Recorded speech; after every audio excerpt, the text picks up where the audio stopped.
Good morning to everyone over here. I warmly welcome you all on the day 6 of Second International Conference on Holistic Wellness through Yoga and Naturopathy. Enlightenment is not a change into something better or more, but a simple recognition of who we truly are. That is the motto of our conference. We have brought many resourceful speakers on the platform who have had helped us to find the right path, to find your true self, your area of interest, and your power. We have one such powerful and magnetic personality with us, Dr. Suhas Vanchirkar. He is a gold medalist from academic excellence from Rajiv Gandhi University of Health Sciences, Bangalore. Post BNYS, he furthered his journey into research at S. Vyasa in the research fellow and eventually opted for PhD. He transited from studying basic cognitive functions into sleep research and served as a sleep scientist at ICMR, the Center of Advanced Research in Yoga and Neurophysiology, S. Vyasa, Bangalore. With a decade of experience in yoga and naturopathy research, he has several recognitions and publications to his name. Later, he moved into cognitive neuroscience using a high density EEG and completed his PhD in neural correlates of attention process following the meditation. Today, he'll be enlightening us on the topic sleep and immunity, the current trends. We are privileged to have you here, sir. Over to you, sir. Thank you so much. I forgot your name, but thank you so much. And thank you, the Sant Hirdaram College for organizing the second conference. We were there at the first one as well. And it was a great success. So we'll go ahead and I'm going to share my presentation.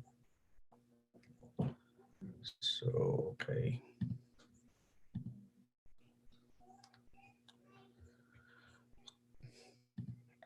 Is that good? Yes. Okay. Great.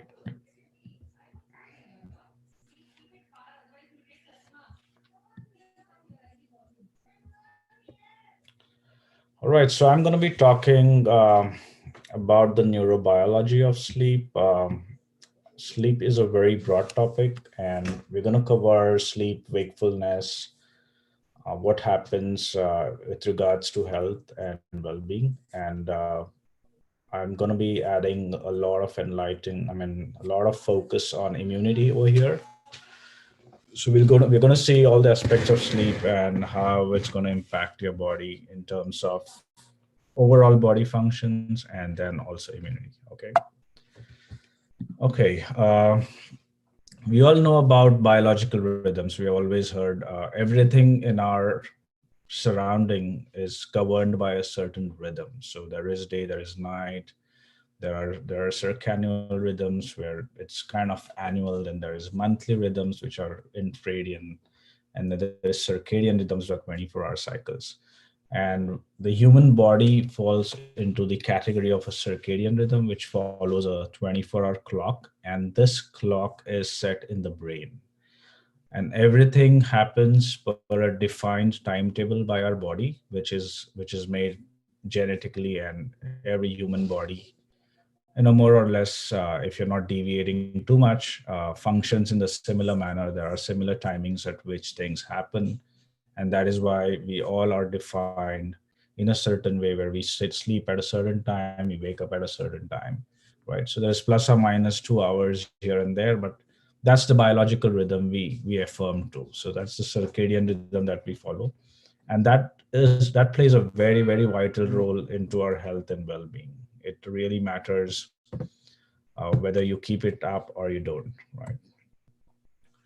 And the very important aspect of circadian rhythm, like I said, two aspects: wakefulness and sleep. We all know what is wakefulness. We are awake for almost 12 to 14 hours or 16 hours from the entire day, and we have been performing our activities. But what is sleep, and why do we need it?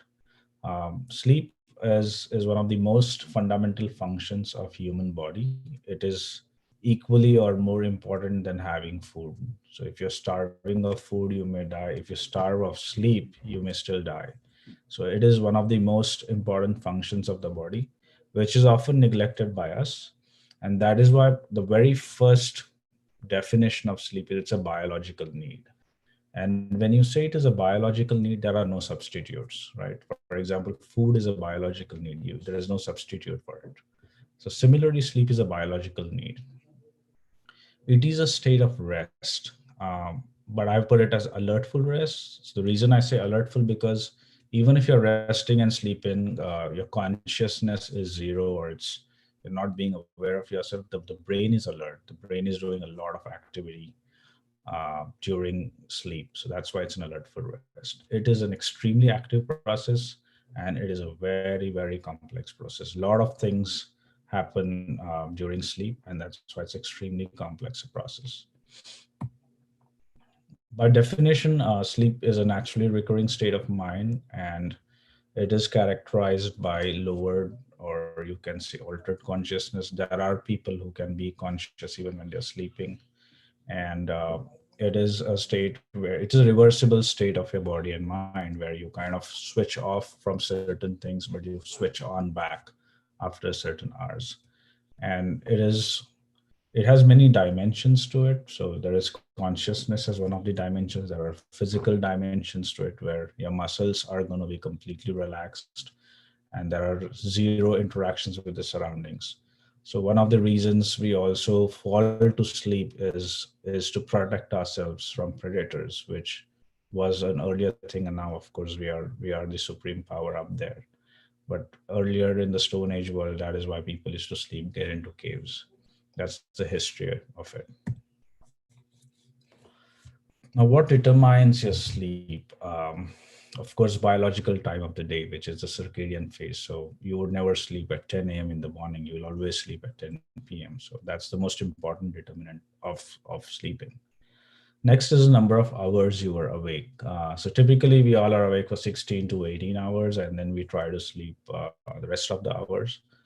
But another aspect to remember there is a lot of factor of sleep depth there. That means if you are not sleeping sufficiently, there is going to be a lack of sleep. You're sleep deprived. So there is a sleep depth which is covered over time. And that's why a lot of people, a lot of students, a lot of us, we end up sleeping in classrooms, in movies, in conversations. People fall asleep while driving because there was a lot of sleep lag.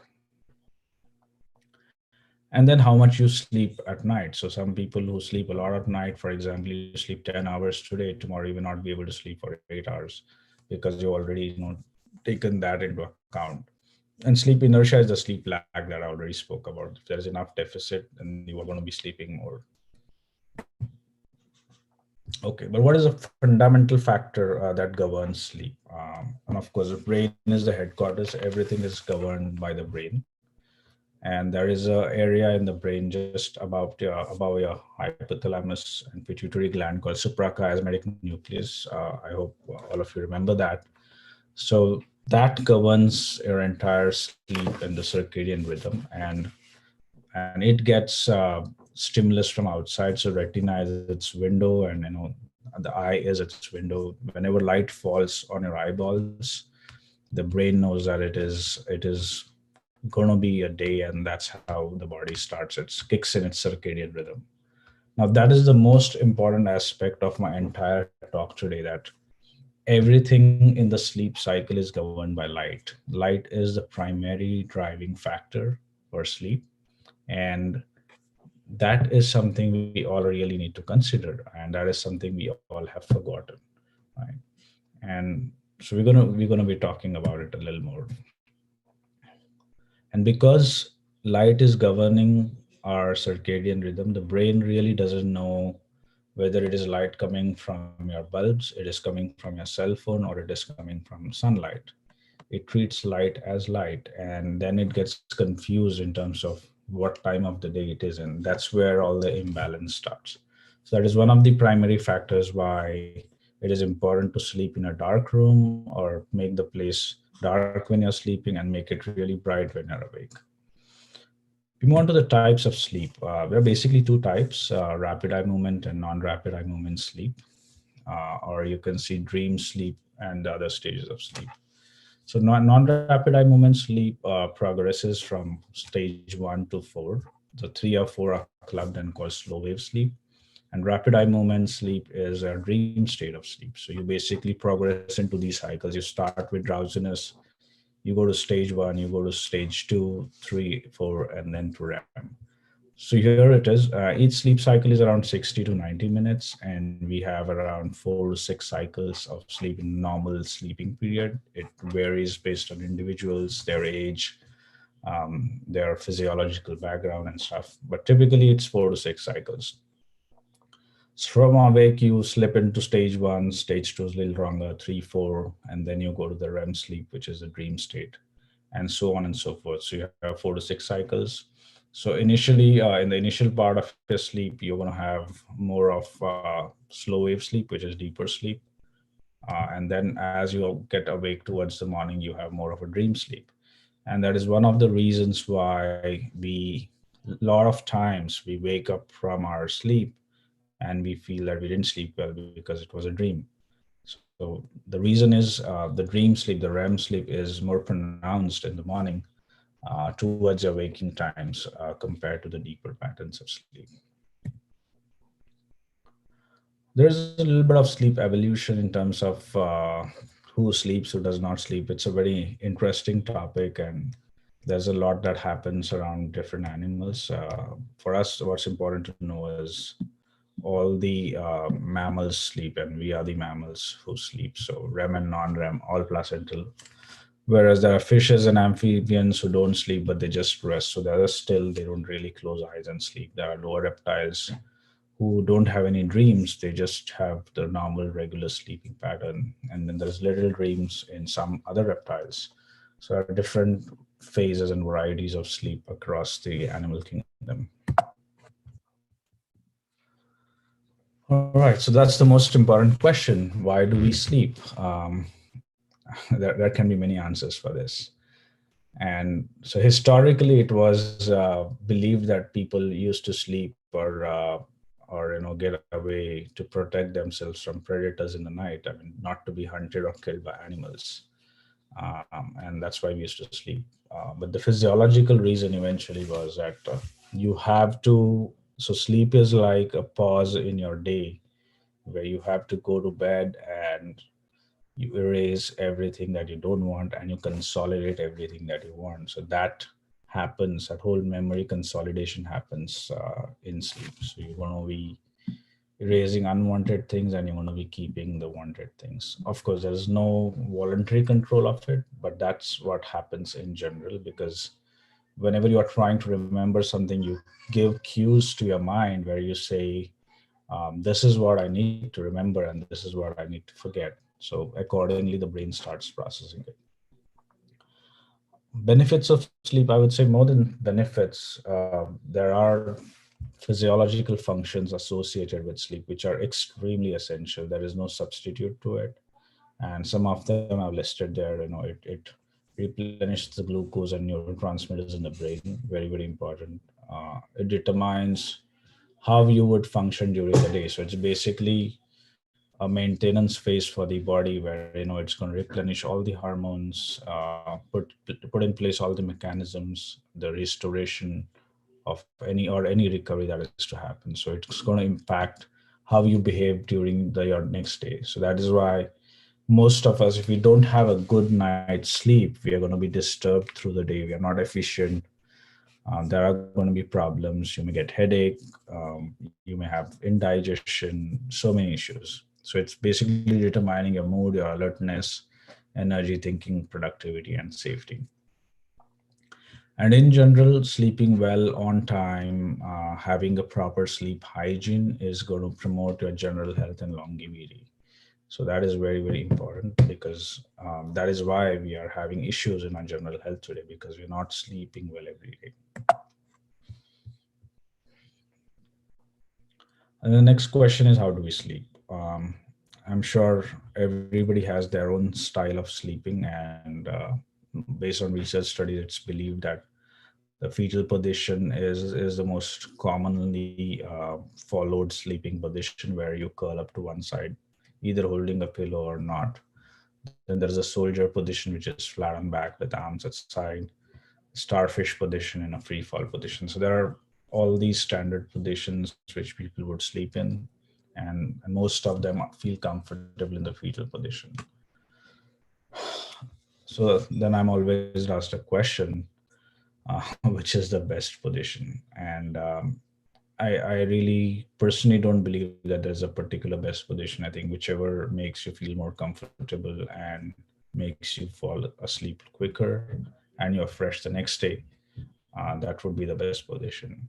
From a physiological perspective, a left lateral position is always better, which is a fetal with on the left side, because that aids your movement of food into the digestive pipe and helps and aids digestion. So that is probably a recommended position, right?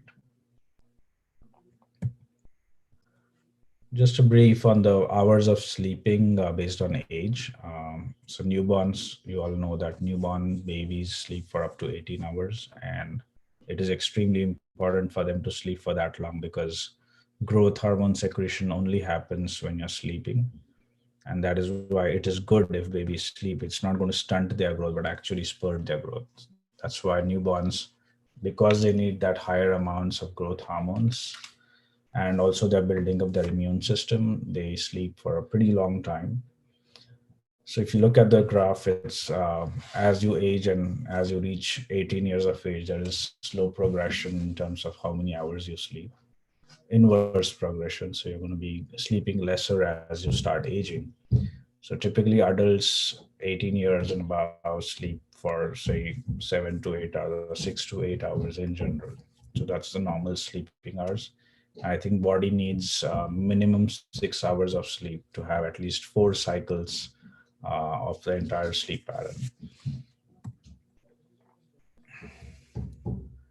Then there are many sleep disorders which almost pretty much all of us have in some phase of our life. There are parasomnias, there are disorders of excessive daytime sleepiness, there's insomnia, and there are obstructive diseases of the sleep.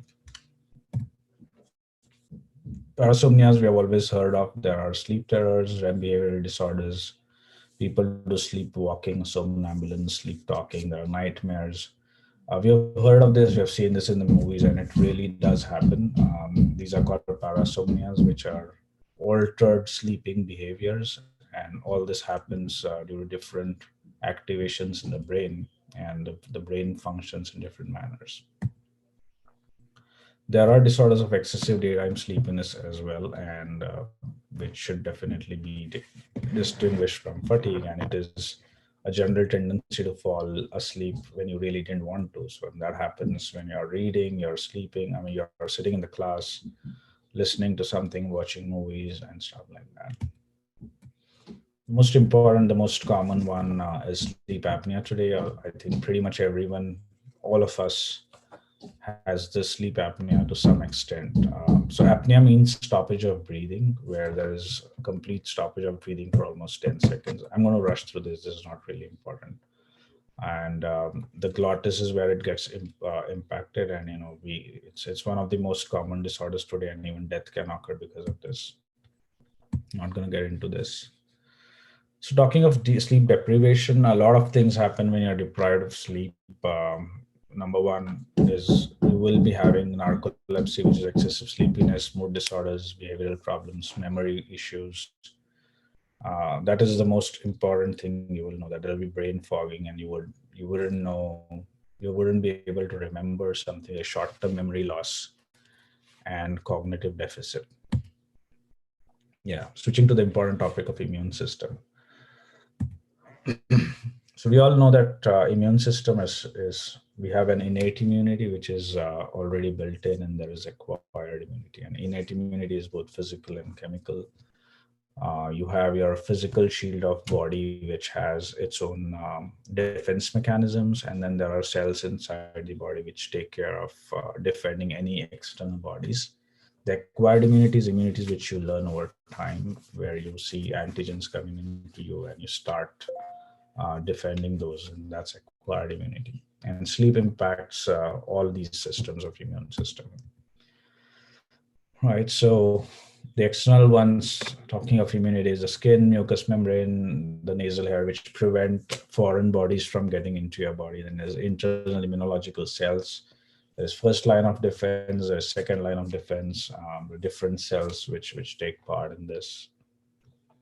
And we all have heard of this antigen, antibodies. There are different kind of immune cells. There's phagocytes, neutrophils, basophils. There's lots to talk about. Immune system by itself is a huge chapter to talk about. So this is the basics, where you have your external immunity and you have internal immunity. You have a first line of defense and your second line of defense. And your sleep is going to impact all of these. Right. So what's the connection? So whenever there is sleep deprivation, it is severely going to impact your immune system and immune activate the sleep. You sleep well, and there will be proper immune activity. It's a kind of vice versa phenomenon which happens both ways. You deprive yourself of sleep, and you know, compromise your immunity. So that is why sleep is extremely important for wound healing, to get rid of any problem. And one of the reasons we get weak or we feel tired when we get fever is that's an immune response of the body, where you feel weak and then you want to sleep more. And when you sleep more, you rest well, your immunity is restored, and you know, you take care of your fever or any other disorder you're having. All right, so this is the most important thing that happens. So like I was telling you, sleep is important to consolidate memory. So it is not just the memory that you have acquired during your day and your experiences. It is also responsible for your memory that comes within your body, the memory of the cells, the memory of the antigens, right? And it helps you in formation of this immunological memory, which is extremely important. So what happens is, if there is any antigen invading our body, there is going to be encoding. So the body is going to encode that. And then it's going to study, there's going to be a whole mechanism. I'm going to come to the other slide as well, where you see, as soon as there is an external invader, there is an alarm sounded by the brain, and it secretes cortisol, which is the first stress response hormone. And then it's going to act on all the cortisol binding proteins, and it's going to sound an alarm reaction to the entire body. There is going to be a transfer of long-term immune response, and then there's cytokines which are released into the blood, which are pro-inflammatory, and you know, then there is an immediate reaction from the body to fight that antigen. And what the brain does is it consolidates this memory of an antigen attacking your body, and it's lock and key model, and it stores that memory in your brain. And what happens is, next time whenever there is the same antigen attacking you, you are going to be having a recall of memory from the sleep, from the brain, and then it reacts to it. So that whole memory formation of immunity happens only during sleep, and that is why sleep is very, very essential. That is why even when you take vaccines, it is important that you rest after that and sleep well, because the consolidation of memory needs to happen during that phase. So here's a good graph which tells you that how the status of inflammation in acute phase and chronic phase of sleep deprivation. So if you look at my x-axis, there's total sleep loss or deprivation, and on the y-axis you have the inflammatory status. So the more and more you start getting deprived of sleep, so in the acute phase, the body is going to think that it is an alarm.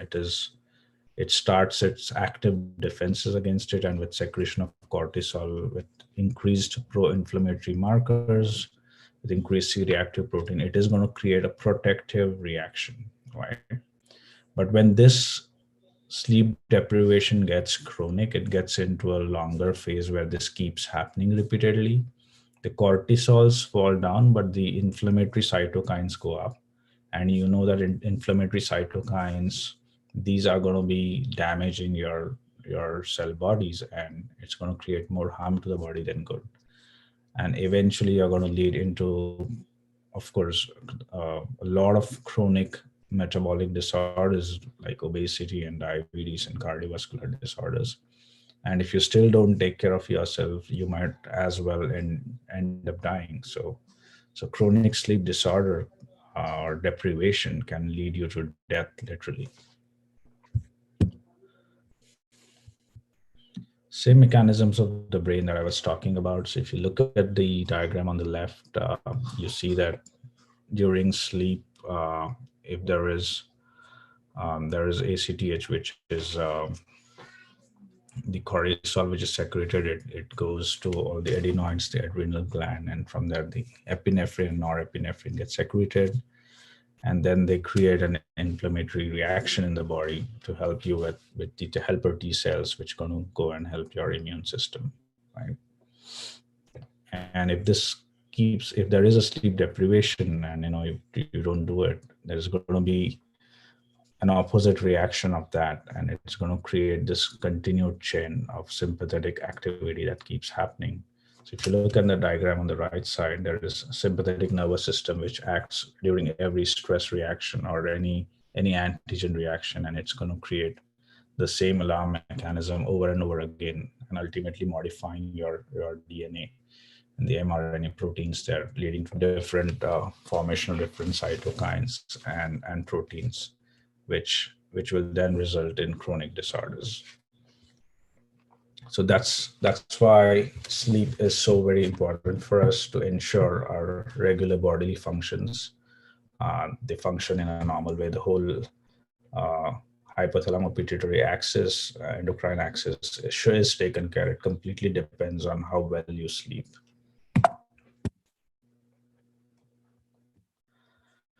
Well, the question comes then: how do we take care of sleep? And it's very simple. Did I miss a slide? 1 second. Okay. So how do you take care of it, or how does yoga work? So I know all of us are into yoga and we know yoga works. Now the question is what yoga to do first. I would say to begin with, any traditional yoga practice is good. I wouldn't say there is a specified defined protocol for sleep disorders. So you can actually practice your routine yoga, and that should help. And how does it help? So we know that yoga is calming and it calms down your mind, your body, your physiology. So it's going to lead to activation of vagal nerves, or the perceived stress levels are going to be lower. It's going to help your musculoskeletal system with a better circulation, and that leads to parasympathetic activation or dominance, and that leads to a lowered heart rate, blood pressure, the basic parameters that we know, and of course a good quality of sleep. And to take that a little more further, this is a very good paper from Frontiers of Human Neuroscience, which all of you should read, where they've defined the mechanism of how yoga would work.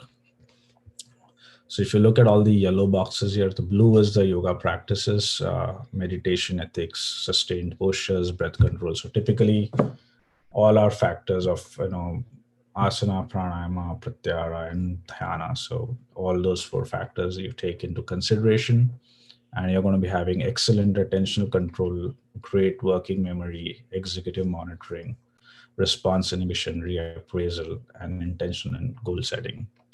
And on the other side, with the lower brain networks, you're going to have attentional orienting and engagement, increased vagal tone, which we spoke about, very good control on your baroreceptors. Your diaphragm muscles are going to be very strengthened. So yeah, it's going to ease your breathing, and there's going to be good extinction and learning.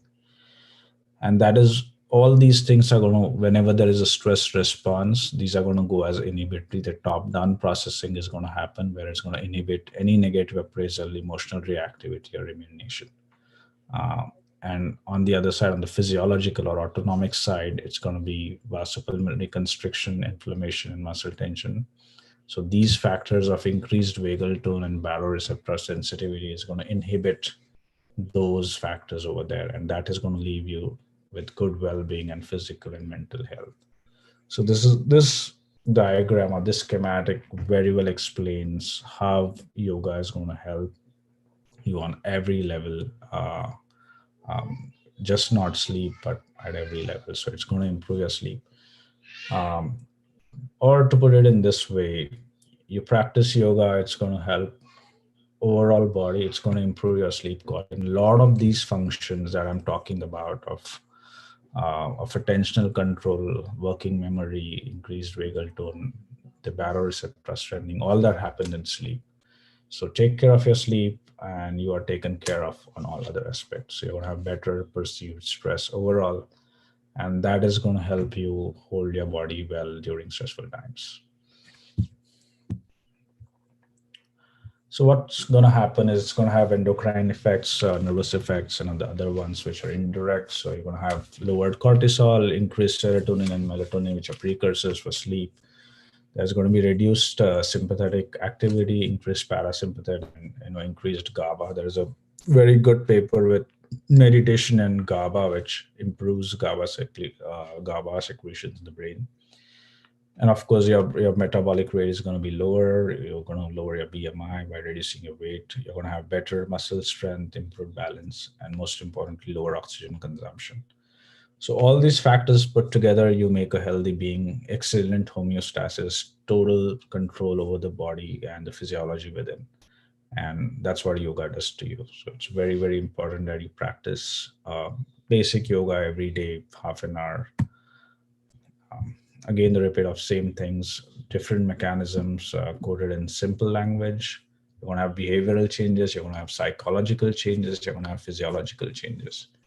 So behavioral is going to be increased physical activity. You will start adhering to diet. You're going to have better quality of life. Mood and stress is going to be lower.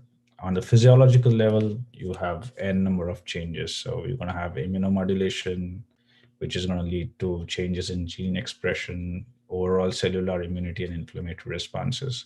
So we've been talking about COVID-19 a lot, and we talk of mutations there all the time. And there are studies where yoga has known to influence the genetic makeup and mutate certain genes and change the gene expression. So it's actually going to work at your cellular level, the mRNA level, where the protein transcription happens.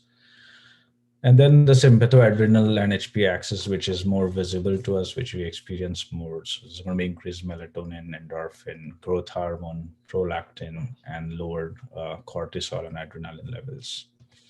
And then it's definitely improve your autonomic functions, measured with cardiac activity. So heart rate variability, your breathing, oxygen consumption, all these things are going to get better. Yeah, the $1,000,000 question is which yoga to practice. The world has so many varieties today, and like I said, stick to the basics. You just need to practice few postures, few pranayamas and dhyana, and most importantly is good sleep hygiene, which I would lay more emphasis on. I'm sure some people may not find time for practicing yoga, but good sleep hygiene is at least the most basic thing you can do. And what I mean by good sleep hygiene is try to sleep and wake up at the same time every day. Try to have a sleeping ritual where you read a book or you listen to music, which is a winding down activity which you do in your bed for 5 to 10 minutes before your sleep. So those factors form good sleep hygiene, I think, which is fundamentally important. Of course, with yoga, you have asanas, pranayamas, and dhyana, which you should do, say, 10 minutes of each at least. Try half an hour every day and stick to that module. Discipline is primary, so you hold that discipline up and try to practice every day, and you would be good. Brahmari pranayama is so for acute effects. So for immediate effects, someone is not getting sleep, you can try practicing the humming bee sound in Brahmari pranayama, which is known to have good impact on sleep and kind of tries to put you to sleep or rest or relaxation. Of course, 10 minutes of meditation.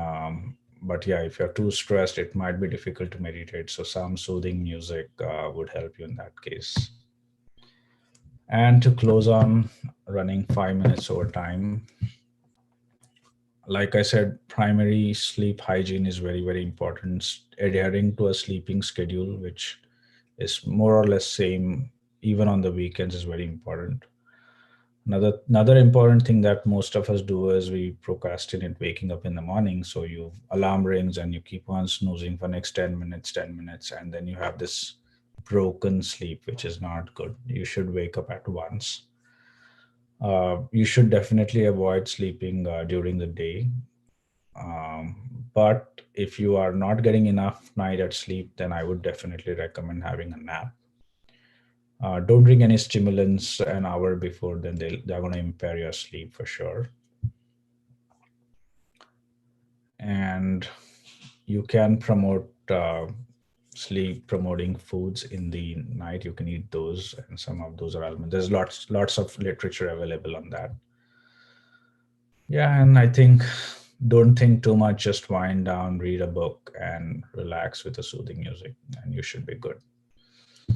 Thank you. Thanks for patient hearing, and I'm open to questions. Thank you so much, sir. We don't. Yeah, so sleep is the single most effective thing we can do to reset our body and mind health. Thank you for explaining this so well in a scientific manner. Thank you, Dr. Suhas. You have been a source of inspiration for all the students who are trying to pursue their career as a researcher. I can't thank you enough for your illuminating talk. Thank you. Thank you so much. Yoga is essentially a practice for your soul, working through the medium of your body. To enlighten us on this, we have our next guest, Dr. Kanak Soni. He is BNYS MD in Naturopathy. He is the university rank holder in MD exams and has cleared the AyushNet exams as well. Presently, working as a coordinator in Patanjali Wellness at Patanjali Niramayam Panchkarma Wellness and Research Center, Haridwar. He has also served as Ayush Wellness Consultant at Rashtrapati Bhavan. He is clinically very sound and is a research-oriented person. He has published 4+ papers in the international indexed journals and articles. I welcome you, sir, and would request you to unmute your mic and deliver the talk. We are honored to have you, sir. Over to you, sir.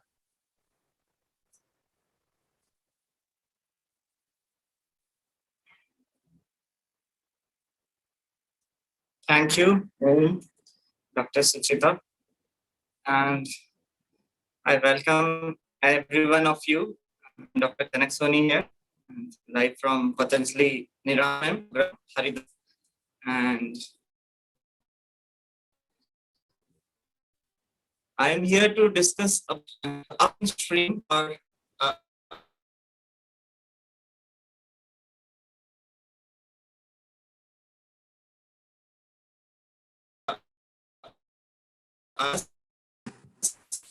your network. BNYS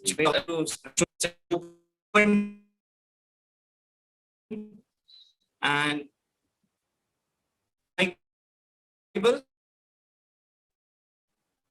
hello. Hello.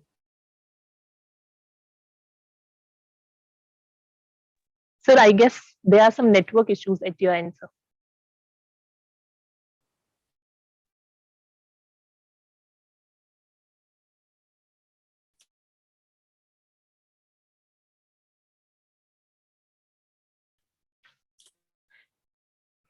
Till then, we have important announcement for you people.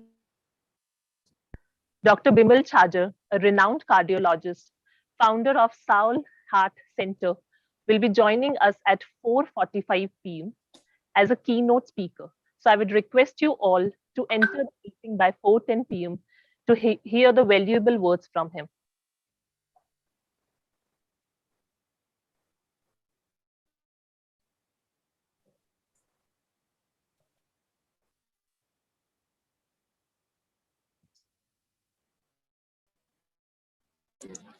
Sujata, we will meanwhile take Dr. Himanshu's session. Sure, sir. Sure. Next, we have with us is our own, very own Dr. Himanshu Sharma. He is the principal of Sant Hirdaram Medical College of Naturopathy and Yoga Sciences. Dr. Himanshu Sharma has done his BNYS from Rajiv Gandhi University of Health Sciences, Bangalore. He has pursued his MPH degree from London, UK. He is he has experience of 16 years and right now he's serving as a principal. I would like to tell that he's not just a teacher, not just a principal, but he guides us, he's a motivator and an awakener. I would like to request Dr. Himanshu Sharma to please deliver the talk. Over to you, Dr. Himanshu Sharma. Good morning to one and all present.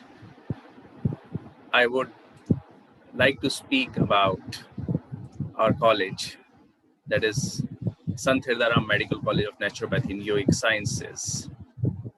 I would like to share the vision which has motivated me, being an academician, being a clinician, and being uplifting myself in a bit of spirituality.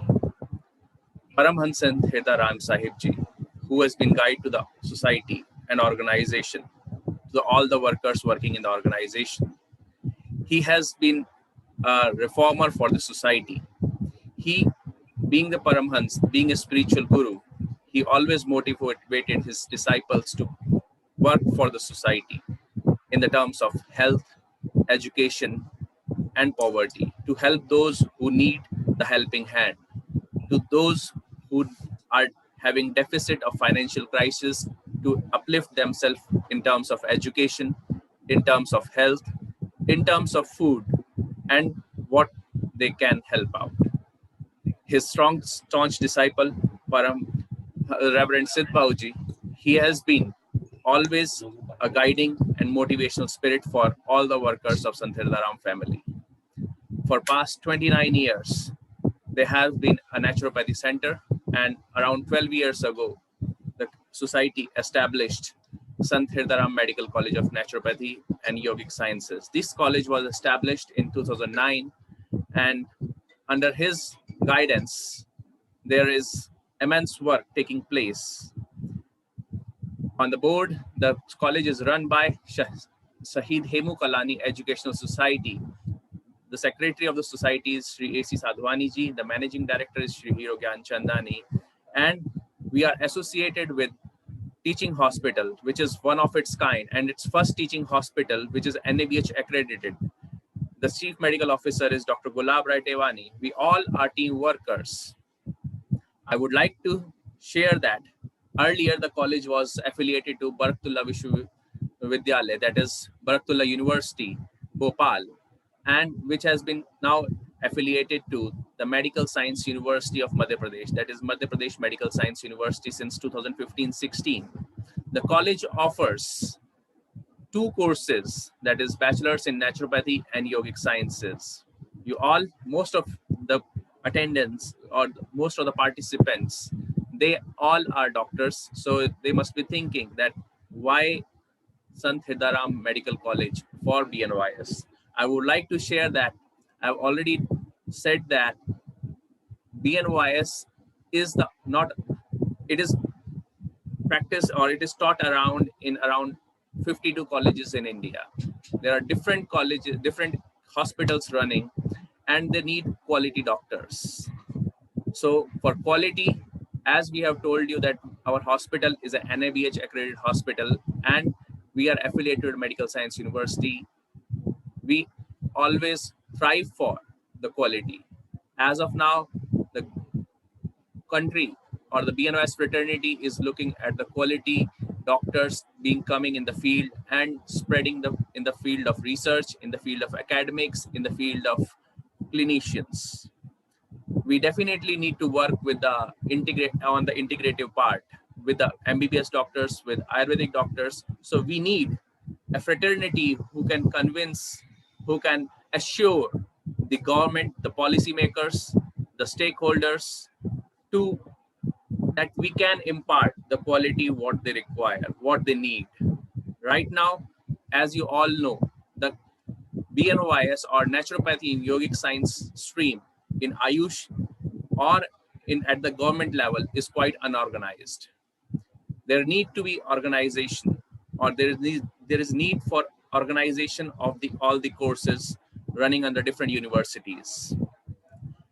Coming to the scope, there is a huge scope for the BNYS doctors to practice. Many people, they must be thinking that what to do after BNYS, being just a clinician or acupuncturist. You can do lot more than that. You can start off your own as a wellness consultant in different corporates. They have a facility under corporate social responsibility, corporate employee responsibility. They can work as sports therapist. You can work as medical research scientist. You can be a policymaker, like doing a public health, and then you can enter the field of research. You can be yoga consultants. You can be stress management consultants for corporates and different education institutions also. There are lifestyle interventions also that you can be lifestyle consultant also. So it's a wide range of scope you have. And it is not that you will be just, if your job oriented is one thing, there is a huge thing coming up in the field of spa and cruise, that is the wellness part. So naturopathy physician and consultant can be there. You can work in medi spas. That is a new concept coming up with the integrative medicine and holistic medicine. All the allopathic hospitals, multi-specialty hospitals in allopathy and even the Ayurveda, they are coming up with these projects. There you have a wing of allopathy doctors practicing with Ayurveda, homeopathy, and naturopathy and yoga consultants. So that's the thing which is coming up quite from. And I have to say that even the government of India is taking that initiative. Why to study at Sant Hirdaram Medical College of Naturopathy and Yogic Sciences? We are offering BNYS course along with post-graduation course. So we give hands-on training. As of I told that we are associated with the NABH accredited and CGHS affiliated hospital. There we give the medical training, and our labs are fully flourished. And I have to say that all our classrooms are multimedia enabled. They are smart classrooms. We have library which is enriched with more than 10,000 books and learning resource material from the electronic media and electronic platforms. So we have faculties, sufficient faculties for each subject, and we have tied up with our MOUs with different colleges, medical colleges, hospitals, where we give exclusive training. I have to say that, I'm proud to say that we are doing 100% placements with our pass outs being posted, or I have to say that being placed at different academic colleges like in Northern India, in Patanjali Wellness. Our internship curriculum is very rigorous. Our students go on compulsory rotational internship in different hospitals across India, right in Maharashtra to in Himachal, or I have to say that from Gujarat to Chhattisgarh, and around 15 hospitals have requested for these. And I have to say that even the Patanjali being the biggest employer for our students this year. So even that shows that our college is just being in the terms of quality, we don't compromise on it. We offer even after BNYS, the post-graduation course in naturopathy, that is MD in naturopathy, MD in yoga, and MD in acupuncture and energy medicine. The course started 2 years ago, and I have to say that there is a similar way of all the seats. We don't have any management criteria, so it is just the government approves the admission on that part. So everything is being a private college, all the seats are filled by the government quota. So there is no extra donation on that part. I have to say that we are being in MD and naturopathy and yoga, the placements, the training is rigorous. It is in allopathy hospitals, as well as we have now even Dr. Pradeep coming in as a research department head. So we are focusing on the quality research also. I assure on behalf of Sant Hirdaram family about the quality of education and a safe prospect future. Our college is a girls' college, and I have to say one thing: our organization works for the policies according to the policies framed by the Government of India. We emboss Beti Bachao, Beti Padhao, and even we, as Sant Hirdaram ji always said, you teach a female, you almost uplift the whole society and the whole family, and then the society can be uplifted, because value education inculcated in women always good for the society. So that's it. Thank you very much. And one more thing, I want to just take a tour of the hospital across that. From around 1.5 years, we got this NABH accreditation. You can take a tour of our hospital facilities across. You can come, you can visit, you can send the students, or you can say the patients. We have multimedia, like, multimedia enabled meditation hall with full audio system, dining hall, hygiene is there. So it's, in terms of quality, we don't even compromise on the patient care. I assure you that this is just a glimpse of our hospital and college. See you in Bhopal. Thank you.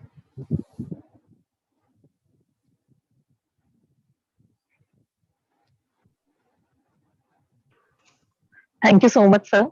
We all feel blessed to learn and grow under your canopies. I humbly thank you for joining us in this session. Now, we have our guest, Dr. Kanak Soni, with us. I am honored to welcome you, sir. We can start the session, sir.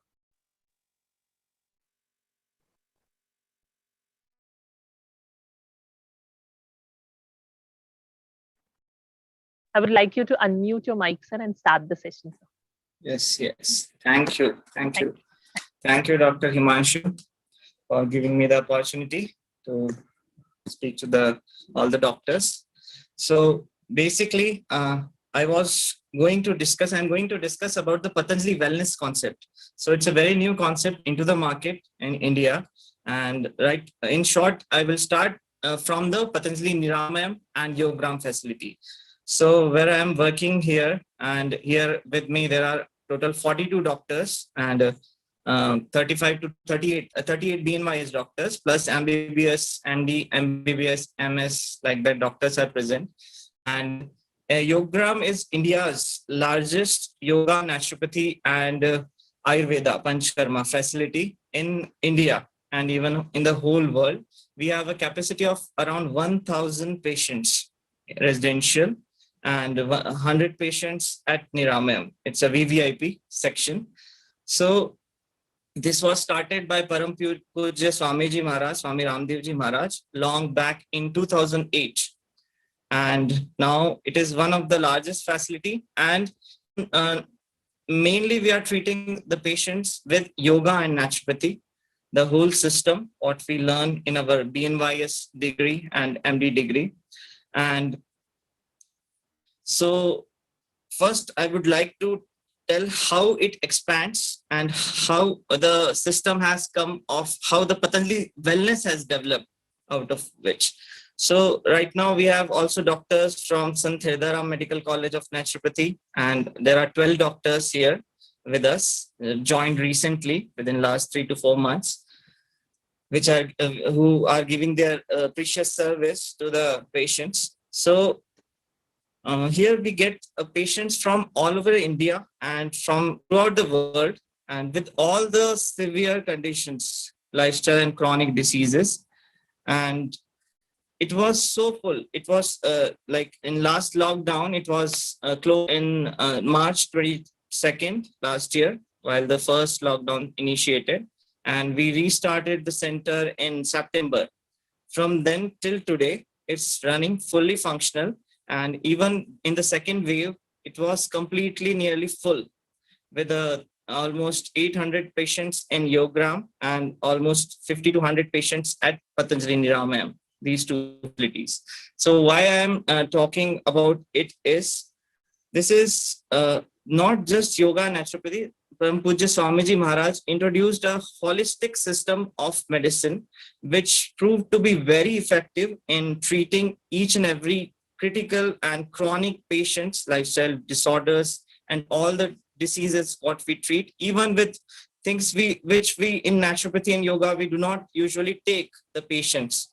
So here we have seen since last September, more than I think 8,000 patients till now. And mainly the demand is so high among the public that they have keep asking Swamiji to open up like this integrative center all over India and even in the abroad around the world. So this project has been initiated by him. And the whole idea is to bring health to every citizen of not just India, but to the whole world through an integrative and holistic medicine concept through yoga, naturopathy, and apart from that, panchkarma, Ayurveda medicines, and some food supplements, and Yajna Chikitsa, what we recently introduced as a therapeutic modality with our yoga, naturopathy, and Ayurveda therapy. So first it was running only with yoga and naturopathy. Panchkarma was a part where BAMS Panchkarma doctors were taking care, integrating with our naturopathy system, the diet therapy, all the treatment therapies, naturopathic. So recently we have added the whole Ayurveda part also from the last September, once the Swamiji Maharaj has come to Niramam and Yogram. So results have been really great in treating all kinds of diseases. So that's how the concept started. Okay, so it's an integrative concept. How we treat, in short, I will give you a gist because we have also limited time. So here patient comes, same like any of the other naturopathy centers, we take a deep consultation and everything. Here routine starts at morning 4 a.m. So 4 a.m., 4 to 5 is our Shat Karmas time. So that time we give Jalaneti, Rabaneti, Sutraneti, Kunjal, eye wash, enema, and apart from that, Shank Prakshalan. Daily, this is the time. From 5 to 7:30 is the yoga time for all the patients over here. So Param Puja Swamiji will be taking, I think you all must be watching on Astha. And so 5 to 7:30 is the yoga time here. 7:30 we give all the medicated kadas. After that, we give the mud packs to the patient, abdomen and eye packs. From after that, the breakfast time is there, 8:30 to 9. 9 o'clock, the treatment starts. So in the treatment part, we give all sorts of naturopathic and Ayurvedic approaches. So here we give all the naturopathy treatment, hydrotherapies, all manipulative therapies, osteopathy, chiropractic, etc. With Reiki healing, we give here. Apart from that, even we clubbed up the whole Panchkarma system with the naturopathy system. We give all the Shirodharas. Apart from that, Abhyang, all the treatments of Panchkarma, Patapin, Shvedan, and our leech therapy, cupping therapy, acupuncture we give here, and physiotherapy, acupressure, all sorts of therapies what we can think of. It's in holistic plant treatments. So here naturopathy doctors and Ayurveda doctors both clubbed up and sit and plan a treatment for any kind of patient, plus the diet therapy. So it goes till evening 6 o'clock, all the day treatments. And evening also 6 to 7:30 is the yoga time. Then 7:30 is the evening dinner time.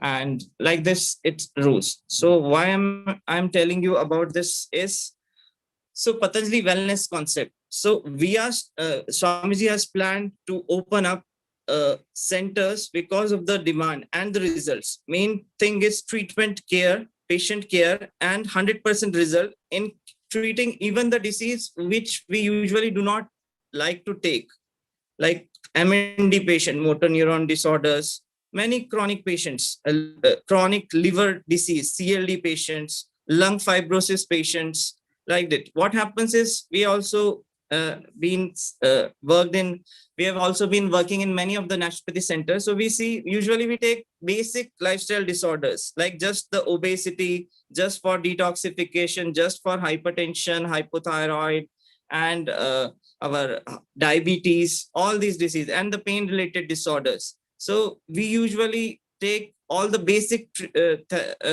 diseases. But here we started taking the chronic cancer patients, all the types of disease and disorders of a human. Post-COVID care, after COVID, so many patients have come up and completely rejuvenated and got healed completely, 100%. So like that, so we have experienced a different level of satisfaction among the patients, among each of our patients, with the integrative approach of therapy. Of course, we do give counseling to each and every patient almost each and every day. And yogic counseling we give, and different yoga protocols are being followed. So totally clubbing up each and everything, it becomes a immense powerful system. Even we have started Patanjali nutraceuticals. So we see usually patients have the vitamin D3 and B12 deficiencies. Apart from that, zinc, vitamin C are being given as supplements, protein deficiencies in case of MND, etc. So that also we have, Patanjali has developed from the natural sources, from the plant-based sources, all sorts of nutraceutical series. And even the medicines, plant-based medicines we have bring up for each and every for each and every disease, we can say. For diabetes, we have Madhugrit and Madhunashni. For hypertension, we have BP Great and Muktavati. Like that, we have developed more than 100 medicines as per the system of like we see in the allopathy. But they are plant-based, they do not have any harmful effect. So we have done a trial in the last 9 to 10 months, integrating even the Ayurvedic natural plant-based medicine in a minimum form with the naturopathy treatment for only the chronic patients. For the general detox, we give only the naturopathy and yoga treatments. But for chronic patients who have severe RA, who are not able to walk at all, severe patients, psoriasis, so we have integrated even the Panchkarma and Ayurveda medicines too, with after coming here also for the 10 days course or 20 days or whatsoever time a patient needs.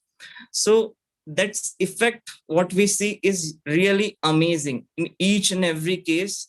Amazing means amazing. We give, we can actually, it acts as a catalyst, we can say. Naturopathy treatment we are giving, we have stopped the medications what they are already on for antihypertensive drugs, antidiabetics, or antithyroid, hypothyroid. So all the medicines we have stopped, even the heart-related medicines like ecosprin, aspirin, and all the management drugs for the IHD and CAD patients. Still, they do not get any harmful side effects, and we can bring them 100% without the medicines, without the chemical medicines what they are intaking in their day-to-day life. What usually happens in naturopathy is we slowly reduce the medicine doses, and after that, again, after going from 10 days or 15 days of course at our naturopathy centers, again the patients goes back to their home and they restart the medications. So it usually happens. I think all of you must have seen that thing, that we need to restart the medicine at a minimal level after patient goes. So what we have done is replacing the allopathic drugs with the basic plant-based Ayurveda medicines, so that patient can totally come off their medications within a period of time. So these Ayurveda medicines are also not for lifetime. So we guide them about their ideal routine and lifestyle and the habits and the ideal diet plan with what we give in the follow-up. And apart from that, we give them the different medicines and all the naturopathy treatments, what they usually do in day-to-day life at their homes. So that is an ideal, complete holistic part. And we do follow-up of every patient, chronic patient, at a regular interval of time through the telecommunication department to get their feedback, how much you adapted their lifestyle after going from here, how much diet they are following, and what amount of medicines, what we have prescribed them, Ayurvedic medicine, they are taking regularly. So this was a plan. So after this, then we have developed a plan for bringing naturopathy up front as a basic system of medicine, yoga, naturopathy, and Ayurveda, integrative medicine system. So as I have also worked in integrative clinic, like my father is an allopathy physician, and My wife is an Ayurveda physician. So there always have been an integration from therapy to therapy, from treatment to treatment. So we have to find out which is non-harmful for the patient or minimally harmful, and we can cure him at a faster pace and get ease of his all the problems at a speedy recovery. Okay, so time should be taken. So like that happened.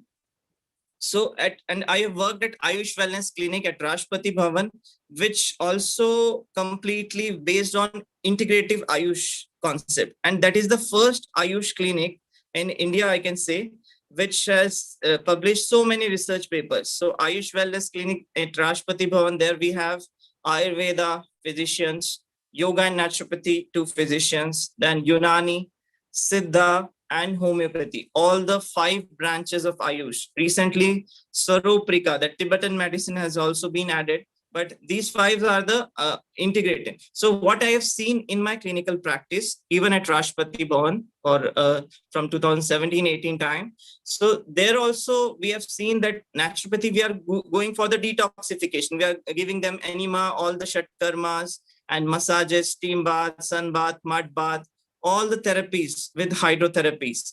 So they are having a great effect.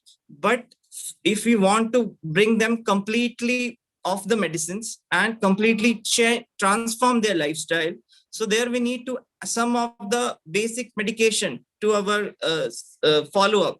So there what we used to do, whoever, some persons are completely adjusted with Ayurveda, some persons get more suitable is homeopathy medicine or Siddha medicine.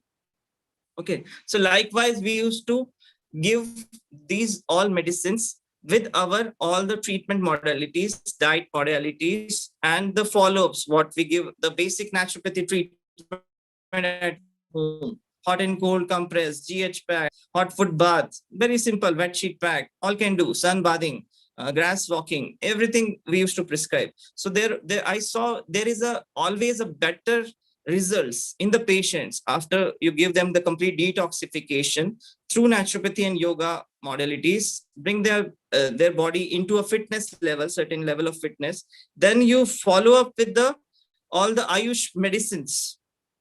So it whichever suits them well, and they get the result. That too for a certain period of time. That's not for the lifetime. That's for the, we can say 1 to 3 months of period, up to 6 months of period, until their body naturally resets its system. Maybe a diabetic patients become non-diabetic completely without any medicine or insulin, just by lifestyle. We have thousands and thousands of patients here who have cured their diabetes type 2 and even type 1 diabetes. This is very thing people will not believe. Here we have follow-ups of the patient, all the data of patient with type 1 diabetes up to 80 units of insulin.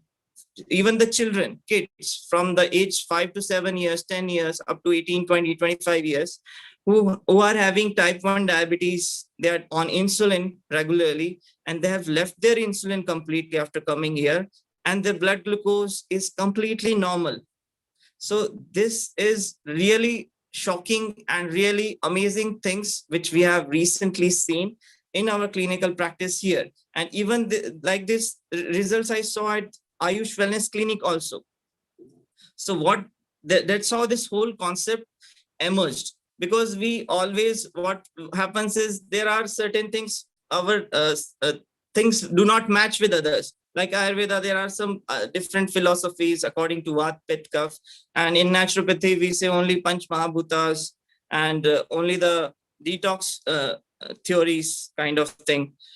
So there is a thing, but where as a becoming a holistic medicine, once we talk about the complete integrative and holistic medicine, treating the whole patient as a one, so there emerges the need of integrating with all the systems of medicine, as with allopathy and with Ayurveda, hands and hands. Just aim should be, without harming the patient, we have to cure his problem, or we have to help in him or her in healing journey without any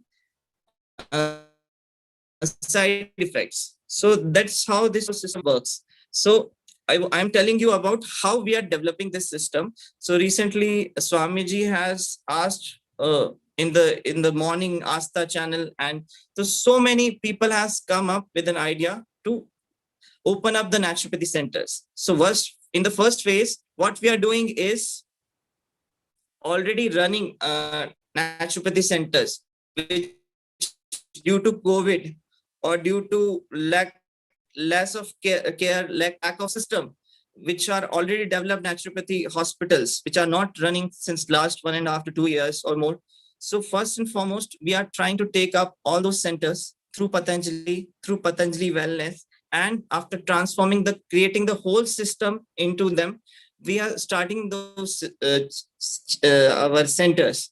Like recently, we have joined with the Mahavirji Naturopathy Center at Rajasthan, and Naturopathy Center at Lakshmangarh, Rajasthan, and the Meadows Nature Cure Center at Rajkot. So these all centers are coming with Patanjali Wellness at franchisee level, and they are starting this whole holistic system of medicine, the integrative system of medicine, to give maximum cure to the patients. So we are starting this in the 4 phases. I have come here to introduce to you all to the system. So all our BNYS community, all the naturopathy doctors in India and abroad, they can become aware how we are developing and where our scope stands in the system, in the community. So we are starting up first like Niramam and Yogram. It's a largest facility, 1,100 bed facility. So like that, we are planning small centers. So many centers are coming on board with Patanjali Wellness for starting this system of medicine. So first we are starting. So plan is that as per the Param Pujya Swamiji Maharaj, we have made a whole plan. So like this centers will be the super specialty centers. Like in allopathy, what is the system of medicine? So first centers are primary healthcare centers, where which are there in your local colony, where if any problem you have, you go there, you get the medicines from the doctor after consultation, and you come back. For general well-being, you go there, primary healthcare center. Then there is CHC, community healthcare center. It's a bigger level where you get vaccination, everything. Then you have district hospitals. Then you have multi-specialty hospital. Then we have super specialty hospital like NIMHANS. NIMHANS is for neuropsychiatry and neurology, like that. So there are different levels of hospitals in the system of allopathic medicine. So we are also developing the systems like primary healthcare center is our city centers, where we are tying up with our mega stores and opening up naturopathic and yoga and Ayurveda. These centers where we have all the facility of naturopathy treatments, panchkarma treatments. Apart from that, we have our yoga hall and yajyashala, acupressure, physiotherapy, and even the diet. So where a person can come, like you are at home, you can go to your nearest Patanjali Wellness Center and get the whole day of treatments of all the system what we have learning. Apart from that, next level is big city centers in the cities. Like recently we have opened in Moradabad. So it's an OPD plus IPD center where 30 to 40 patients are residing, and even daily 50 to 100 patients are coming in the outpatient department. So it's kind of city center. After that, we go to next level is these centers like 100 to 200 bedded or 500 bedded, 1,000 bedded, big huge center where we can cater many of the patients all together. So like that, we are also opening around 5 to 10 centers in the next month itself, in the July month itself. After from there, we have at home service. Patanjali Wellness is starting at home naturopathy, yoga, and panchkarma services with Yes Madam app. It's an app which gives the home beauty and massage therapy. So we have tied up with them. It's a joint venture for the next 6 months. In the Delhi NCR, we are starting. They have their centers in 27 cities. So from the city centers, we are providing home services for nearby 5 to 7 kilometers of area. Okay. So this was the outline of the whole system. So we are planning to open up under guidance of Param Puja Swamiji, 1,000 centers in India, and our plan is to develop almost 1 lakh center, which which they are the base of the health and wellness and your detoxification and your day-to-day care. Even a patient having viral, then they can come there, take the treatment, get well. So we have seen the results that integratively we can function really well. And we are Patanjali also starting a BNYS college this year at Haridwar. MD we are starting in all the 4 branches of naturopathy, and then we are already doing PhD from Patanjali University. So, and we are starting an integrative therapist course. Dr. Kanak, so it's a 1-year conclude course. in another 2 Yes. minutes. Okay, sure. So, like that, we have developed the whole system where we can bring this our whole system of yoga and naturopathy up front. And we have also talked about from the government, we are about the registration. So even soon we are going to get complete registration in probably in Uttarakhand, UP, and all the states of India, and as an integrative yoga and naturopathy practitioner. So already there is CCR1 registration, and some states have the state registration also, but not all states. So we are working for that also. And I think I will close the session with one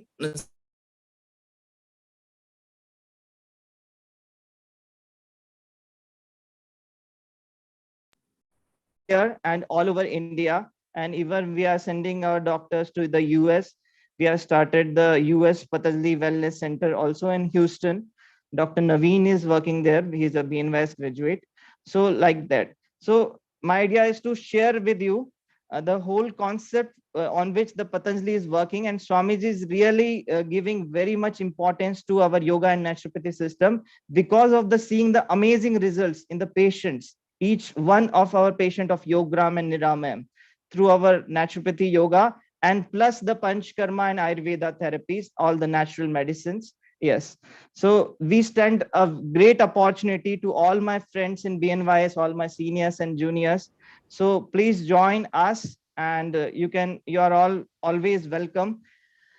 So I would like to conclude with the last line of today's session, that always we have to work in hand with other system. So we cannot just separate allopathy. Allopathic physicians are also needed for emergency care. They are also needed for reducing or tapering of the doses and bringing any patient out of the medicines completely.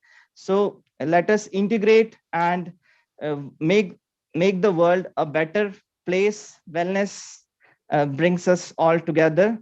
Thank you very much. Thank you, Himanshu sir. If any questions, and I will be sharing my our Patanjali Wellness booklet with you, where we have made a whole naturopathy, Ayurveda, a combined therapy booklet for the wellness of every human being on the earth.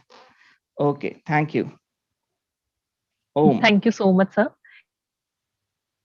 Setting, working so hard to treat the patients, and we all are inspired by the Patanjali wellness concept, and all the institutions will be inspired by it.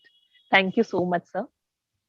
Now, next we have our esteemed guest, professor and principal, who has completed his graduation BNYS, post-graduation MD Yoga from SDM College of Naturopathy and Yogic Sciences, Ujjire, Karnataka. He is none other than Dr. Abhay M. Shankar Gaura. He has excelled in the field of naturopathy and yoga in setting up a new venture like departments, OPDs, hospitals. He has organized many conferences and mass yoga camps. His clinical skills have been sharpened by the vast experience over years and his achievement as gold medalist in MD Yoga, which was the first batch of its kind in the whole country. His teaching experience in UG and PG curriculum in the field for a longer tenure of years have made him to adapt his present job. He has more than 19 years of work experience and has experienced and has filled up the various capacities. He was also the member academic subcommittee of Yoga and Naturopathy, Minister of Ayush, Government of India. In addition to the duties of principal, he is also the Dean, Faculty of Ayush, Swami Vivekanand Subharti University, Meerut. We are honored to have you here, sir. We are really fortunate. Over to you, sir. Thank you. Thank you for the introduction. At the outset, I would like to congratulate all the organizers who are doing a wonderful job in this conference. I've been following since the day one, and Dr. Himanshu, Dr. Gulab, Dr. Pradeep Nair doing a wonderful job along with their team. So I would like to congratulate before starting the session. My topic today, what is being given to me, is just let me on my presentation.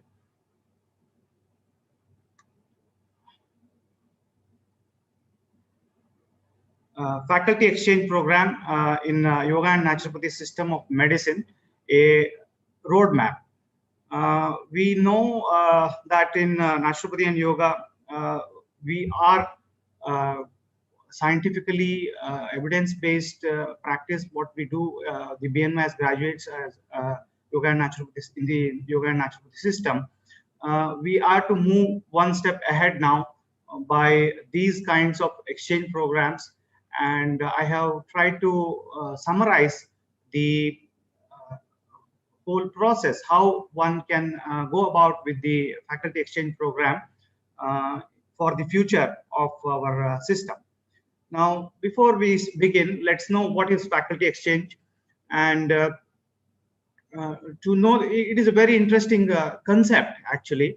Most universities nowadays offer multiple opportunities for faculty exchange programs.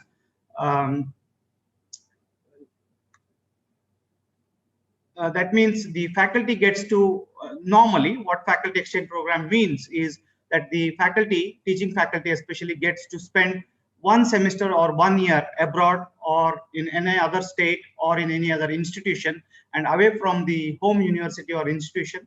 Sometimes even funding is available for such a what you call exchange, what the faculty is doing.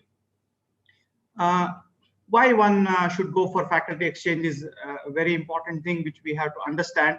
And the most important thing, once we understand this, then we would probably go into seeking the faculty exchange. It is a means for internationalization of higher education. Now, the term internationalization is a what you call global term. It doesn't mean that only faculty exchange with an international university or international institution, but internationalization means collecting or different communities, visiting different or adopting different cultures from various other institutions. So the term internationalization is a generalized term which is given. The faculty development through faculty interdisciplinary and national or international collaborations become essential because faculty members play an important role in the process of campus internationalization. Now, we all know people, I mean, students who come are from different places. People from foreign countries are also now into BNMS degrees. In our college, let's take about 3 countries, 3 foreign countries, we have students. So knowing others' culture and then what you call adapting that and being very, very what you call like what you adjustable to the other cultures also is very important. And that is why campus internationalization is what the term is given in the education field, higher education field. So the interdisciplinary exchange, again, it simply doesn't mean that one has to go from one naturopathy institution to another naturopathy. You can go to another institution where maybe modern medicine is taught, maybe psychology is taught, maybe some technical advancement is taught. So interdisciplinary exchanges are also possible. Of course, national and international collaborations can be done. Campus internationalization is required in order to prepare the students to be competitive in the age of globalization. As we all know, our BNMS graduates are spread all over the world. They are into spas, they are into resorts, they are into ships, which are, the luxury ships, tourism related industry also. And that is why globalization, in this global age of globalization, the students need to be exposed to outside things also, and that's where faculty exchange helps a lot. Now, faculty exchange develops an open perspective, establishes open channel communication, facilitates understanding, and encourages people to broaden the teaching faculty experience and their knowledge also. It strengthens the intellectual research environment in the universities, the institutions of higher education. Now, the result of faculty exchange programs on the process of campus internationalization is direct in terms of changes to teaching, research, and service. The quality of teaching, the quality of research, and also the quality of service what they can provide after faculty exchange definitely is improved. And this is not simply for a theoretical aspect. It is seen in various parts of the world that faculty exchange had given much better output than before the faculty has gone for exchange program. Faculty members participate in faculty exchange programs for personal and professional reasons. Personal reasons like maybe they want to have a change of place, or change of the style of working, or the climate, or for personal reasons like maybe somebody, maybe a spouse is working in such a place.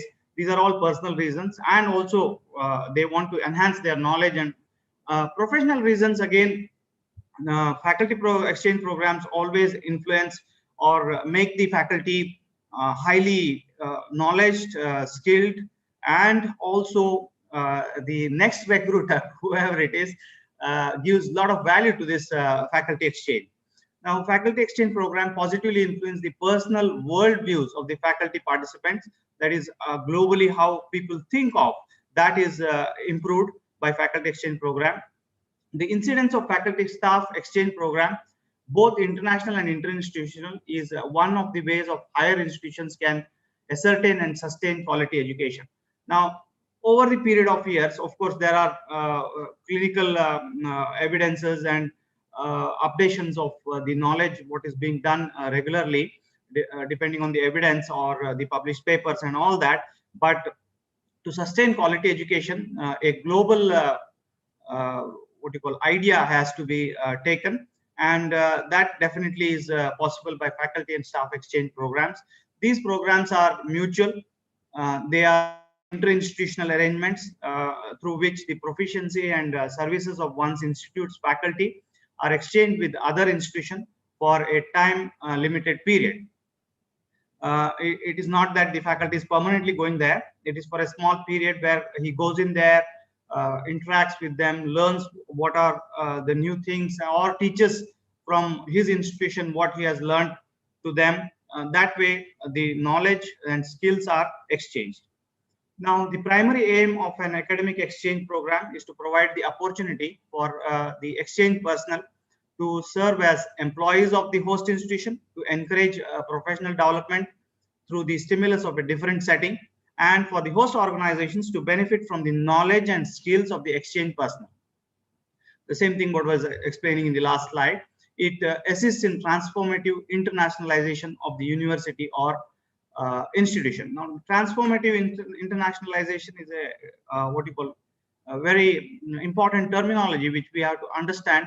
See, the outlook, the concept, what we are having, what we believe that we are doing, oh, this is the best thing, what we are doing, we are the best, that will be removed if faculty exchange programs are there. There are a lot of different things, there are a lot of unique things which other institutions are adopting, and by this faculty exchange, one can know what other people are doing, what on the global end, what things are going on, and that can be brought in to our back to the mother institution, and they can be applied. Those concepts can be applied. Now, revitalization of the course content at the institution to reflect the latest trends. Maybe what we are doing in our institution is a little outdated, and when we go out and have this exchange, faculty exchange, the course content itself can be changed. Invigoration of institution faculty by the addition of new colleagues directly involved in the similar practice arena. very, very important that once you come to know people personally, when you go there, then they could help you with improving the quality of education what we have in our own institution. Creation of new opportunities for future institution agency collaboration on research, special projects, and practicals. Now, the newer opportunities definitely, because when we have new knowledge, when we have new skills, those can be applied in the home institution. Acquisition of or update of practical experience, which can improve faculty teaching and research. Now, what faculty exchange programs make is the faculty more employable. That is one of the advantages. These are a few advantages what we'll be listing out now. Experiencing a different education system and practices can be of great advantage once you enter the job market. Now, when the person goes for a faculty exchange, and then these are the individual benefits which one would get. It helps them gain skills for their future jobs. Also, the employers value virtues such as adaptability, cultural awareness, tolerance, and so-called transversal skills. Now, this transversal skill means that a person is curious and generally a problem solver, because he can adapt to various cultures. He can be aware of the various culture. He has tolerance to deal with the newer environments, and that is a very, very important aspect what the employers value. Now, exchange programs also make us more globally aware.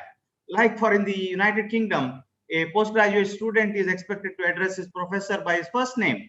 Now in India, if some student talks to the professor in using his first name, that would be a crime, and maybe he will be ousted from the university itself. In many countries, that is not the case. So if we are in the opposite situation, addressing the professor by the first name may be considered very, very quite rude. So it is a simple observation. I'm not telling that this is going to improve our knowledge on the clinical skills or that sort of a thing, but it makes that faculty exchange makes us more globally aware. Later on, once we start looking for jobs and going on job interviews, that like type of practical knowledge can be great advantage. As we all know that the first impression are very important in an interview also. So the faculty will be the knowledge of the faculty, the skill of the faculty, and the employability, because he's globally aware, becomes maybe double the value of the faculty. Now, exchange programs also make us very adaptable. On experiencing different academic communities may be great for us to improve our academic skills. The new university or institution may be more or less demanding. Sometimes it may be very leisurely there, or it may be more demanding there than the home university, and we'll have to adjust to the academic performance in relation to the different tasks we encounter there. Now, the comfort zone is taken out. Exchange programs take you out of your comfort zone again in the sense, see, once you are involved with this particular institution, after some time, you have this comfort zone that you know everything, what things are there, how things are to be got done, and all that. But when you go to a new place, maybe the comfort zone is taken off, and you become more active. Even though we may think that we already crossed out of our comfort zone, this type of exchange makes us flexible in a different kind of way. It is very easy to relax and dwell in simple joys of everyday life. When you are living with your friends or family, suddenly we may realize how adaptive we are or how not adaptive we are, and how tolerant we can be. And the communication with people is the key for dealing with the social interactions. That is very much understood out of this exchange. Living with strangers also brings many spontaneous advantages. We can learn something new without even realizing it. Maybe the culture, the food style, the way people greet, the way people behave, all these things can, it'll be imbibed in the person without any what you call knowledge that he doesn't realize that, and he starts imbibing those things, good things. Now, exchange programs also help to make global connections. See, living in a foreign country or a new place is of great value, where maybe one would like to move to that place if he feels that place better in the later part of the life. And also, going back to the home university, we experience that what it is like to live somewhere else and explore all the perks that another city and country offers, as well as we may be also aware uh, of what advantages we are having in our home university than outside. Also, we'll have many contacts who can help us later. That kind of experience brings small practicalities such as dealing with foreign currencies, different bureaucratic systems, and improving our cultural awareness. It helps. Global network, again, for young people, the most important thing is developing social relationships, and one can end up having friends all over the world, and memories that last a lifetime. Now, these memories are priceless, as we all know. These experiences and memories are priceless. The benefits of exchange are truly infinite. We can keep on listing them. Now, let us come to the main thing, where what are the types of faculty exchange usually done world over. The basic schemes may define the nature of the faculty exchange and the responsibilities of the visiting faculty member. The combination of three or more or is possible as arranged in each individual case. That is, one can have a faculty exchange for research only. Let's say a research project is approved or something funded, and one would be what you call posted or exchanged with another university because he has the expertise in that research.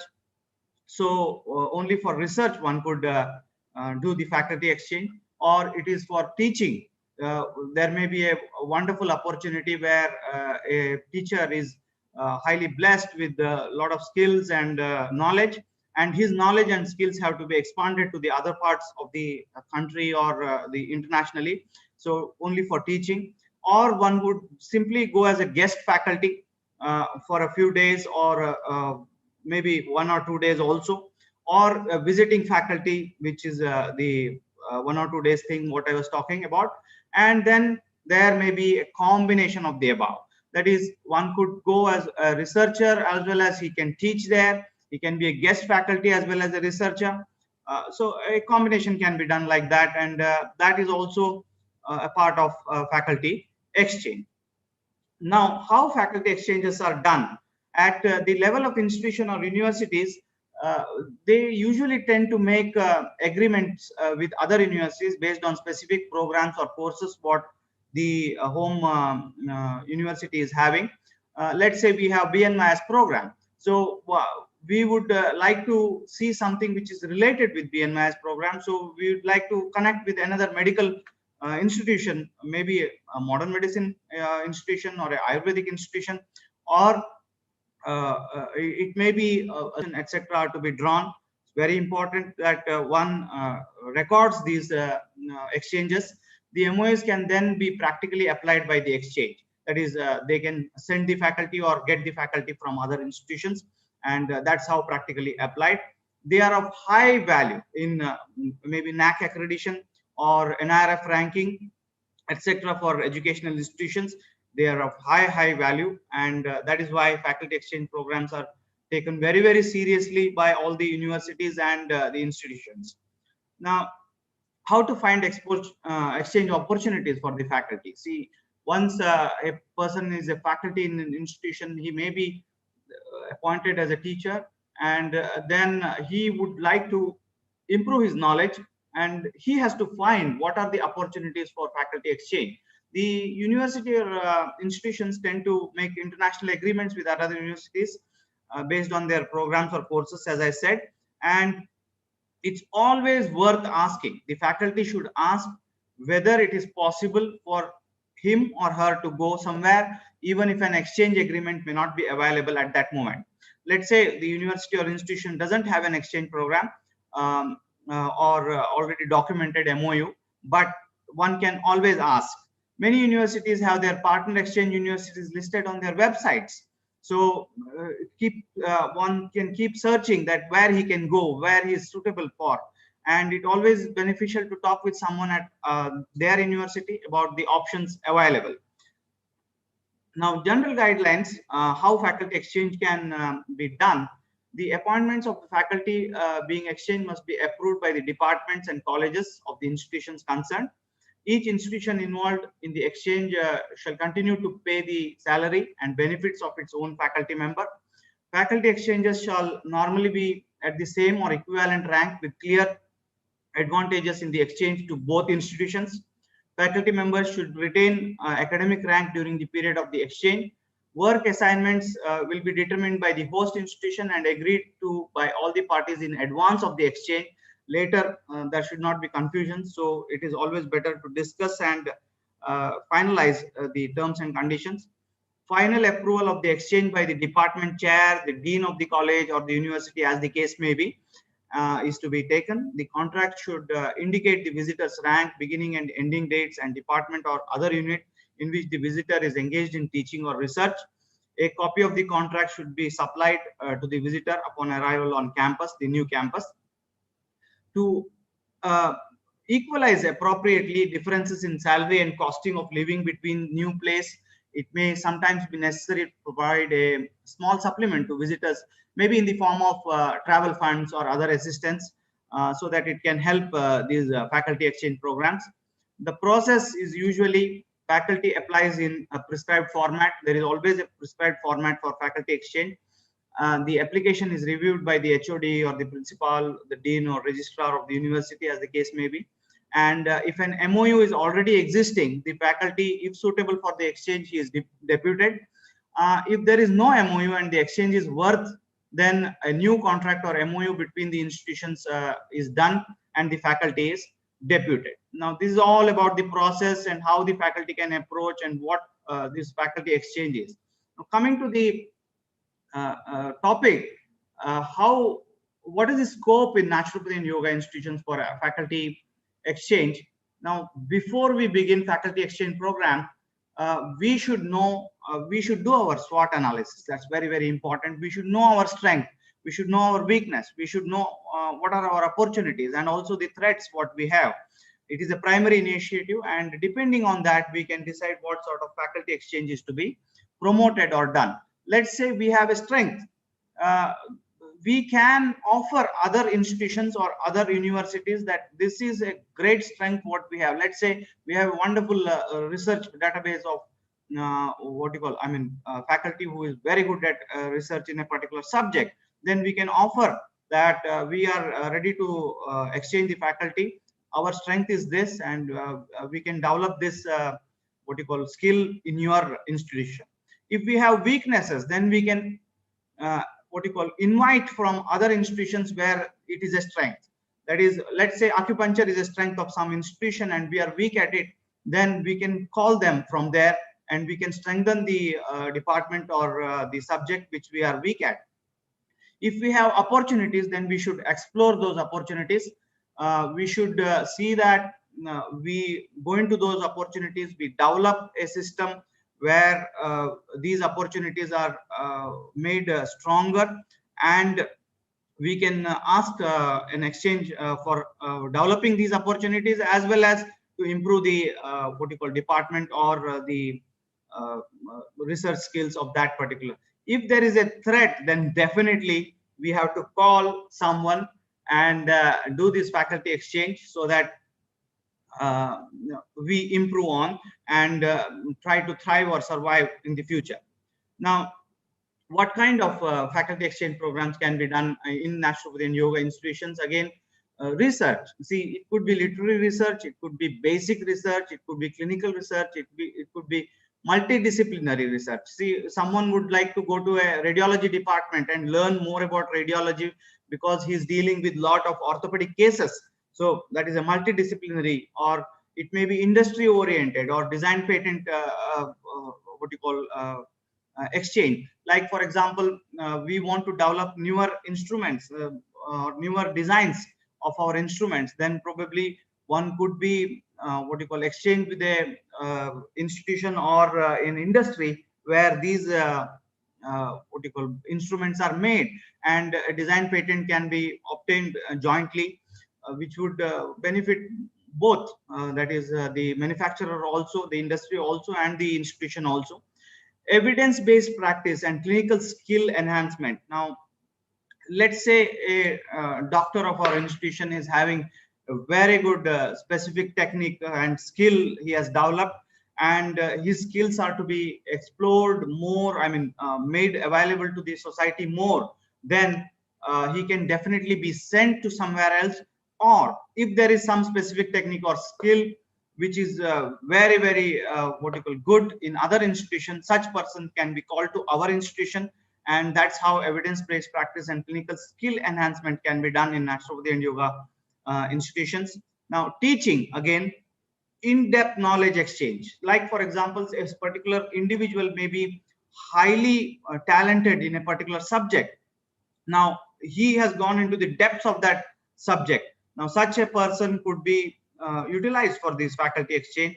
Evidence-based teaching, which is the need of the hour, again, should be encouraged. Virtual teaching, simulation-based teaching, etc. See, nowadays, because of COVID-19, we all have become virtual or online, and such teaching would require lot of what you call technical skills also. So maybe technical skills can be improved, or our methods of treatment could be demonstrated by virtual teaching.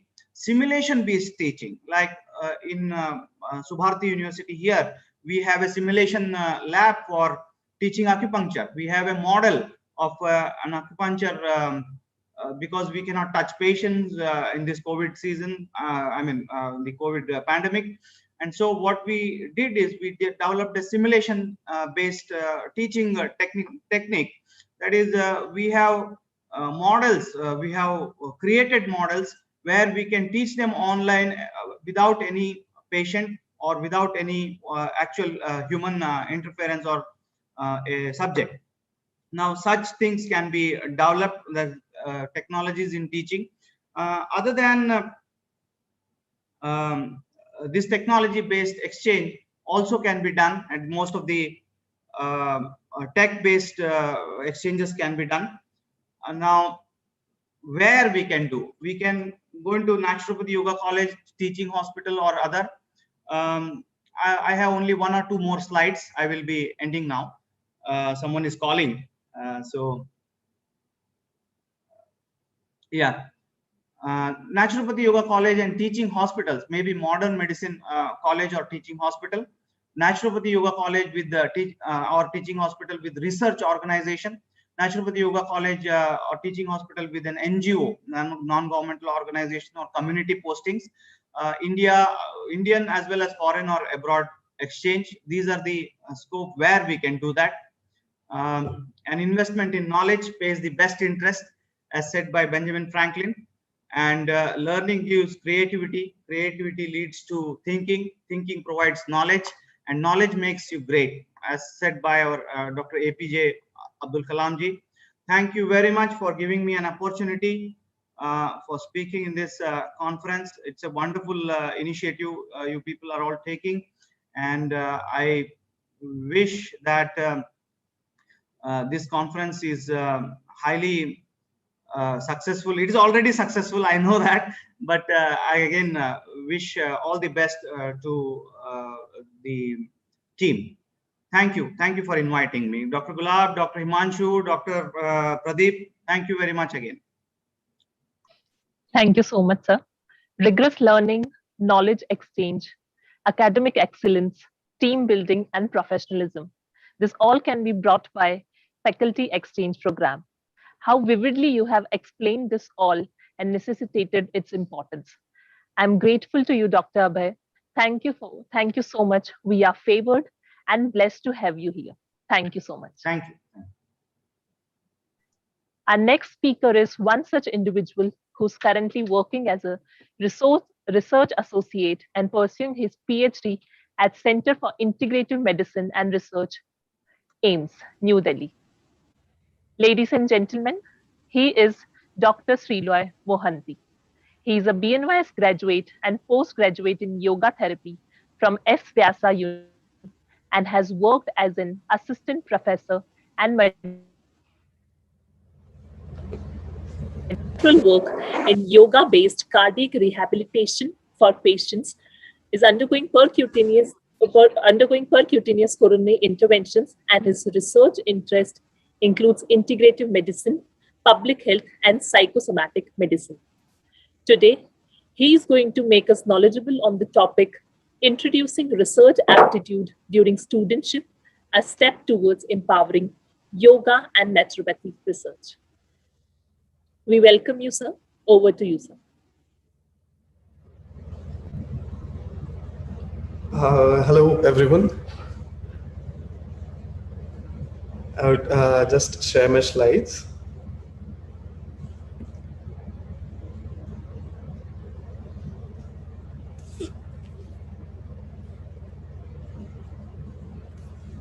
Am I audible? Yes, sir, you are. Perfect.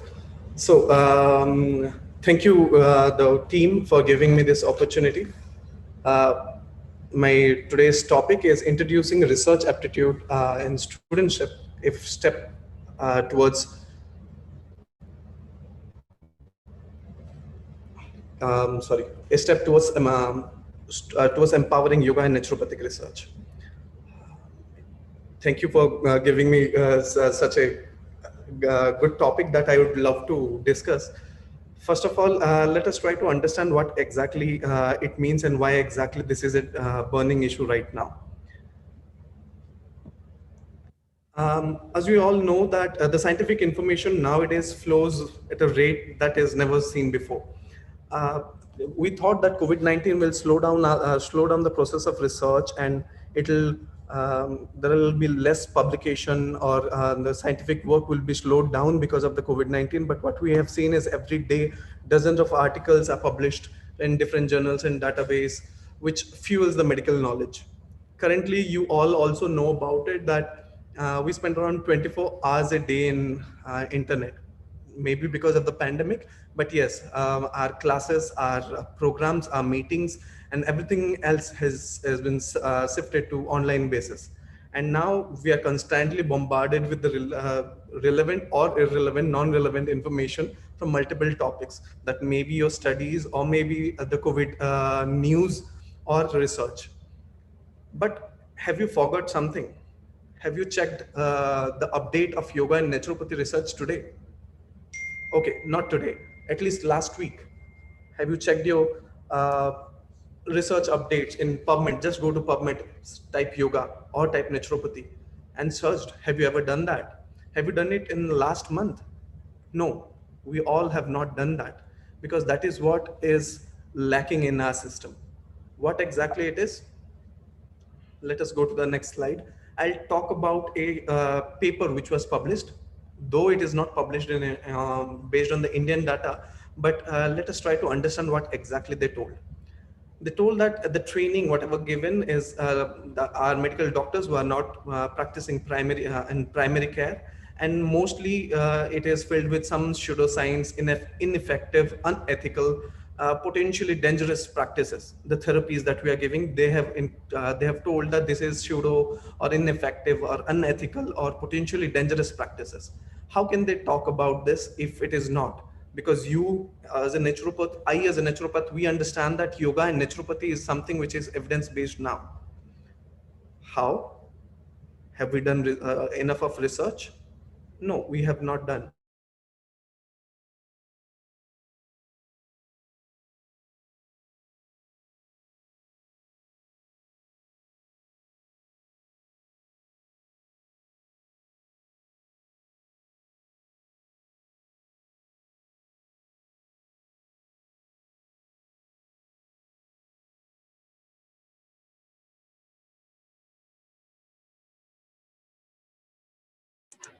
Srila, we cannot hear you.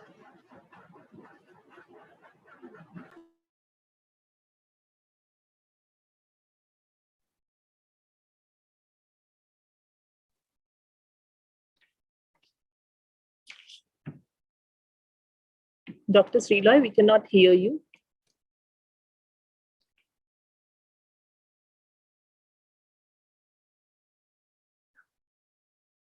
Can you please unmute yourself, sir?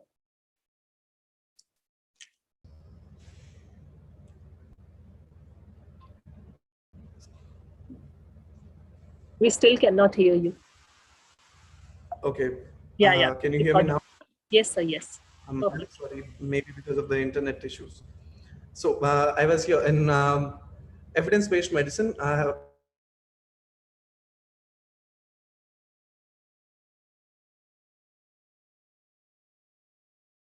Yes, you're audible. Please go ahead. 100 students passed out in the same year, out of which around 60 go to the clinical practice, you all know, around 30 go to teaching, and then the rest 10, they go to higher studies. Now, when they go to higher studies, they are introduced with research there. But what do you think? The 10 people who go to higher studies, how many of them plan their career as a research student or a researcher professionally? Very less, either one or two, because most of them will go to clinical practice after their higher studies or to teaching. Only 2 or 3 people go to research. So there is a big gap which is coming. Now, what we have seen is a recent study that I have quoted. It says that the number of clinical researcher has been drastically reduced in past few years. Furthermore, decrease in interest of students also to continue education in research and education in research or conducting research. Where exactly are we going? If we try to understand, we will understand that no, we are staying a lot away from when we call it evidence-based medicine.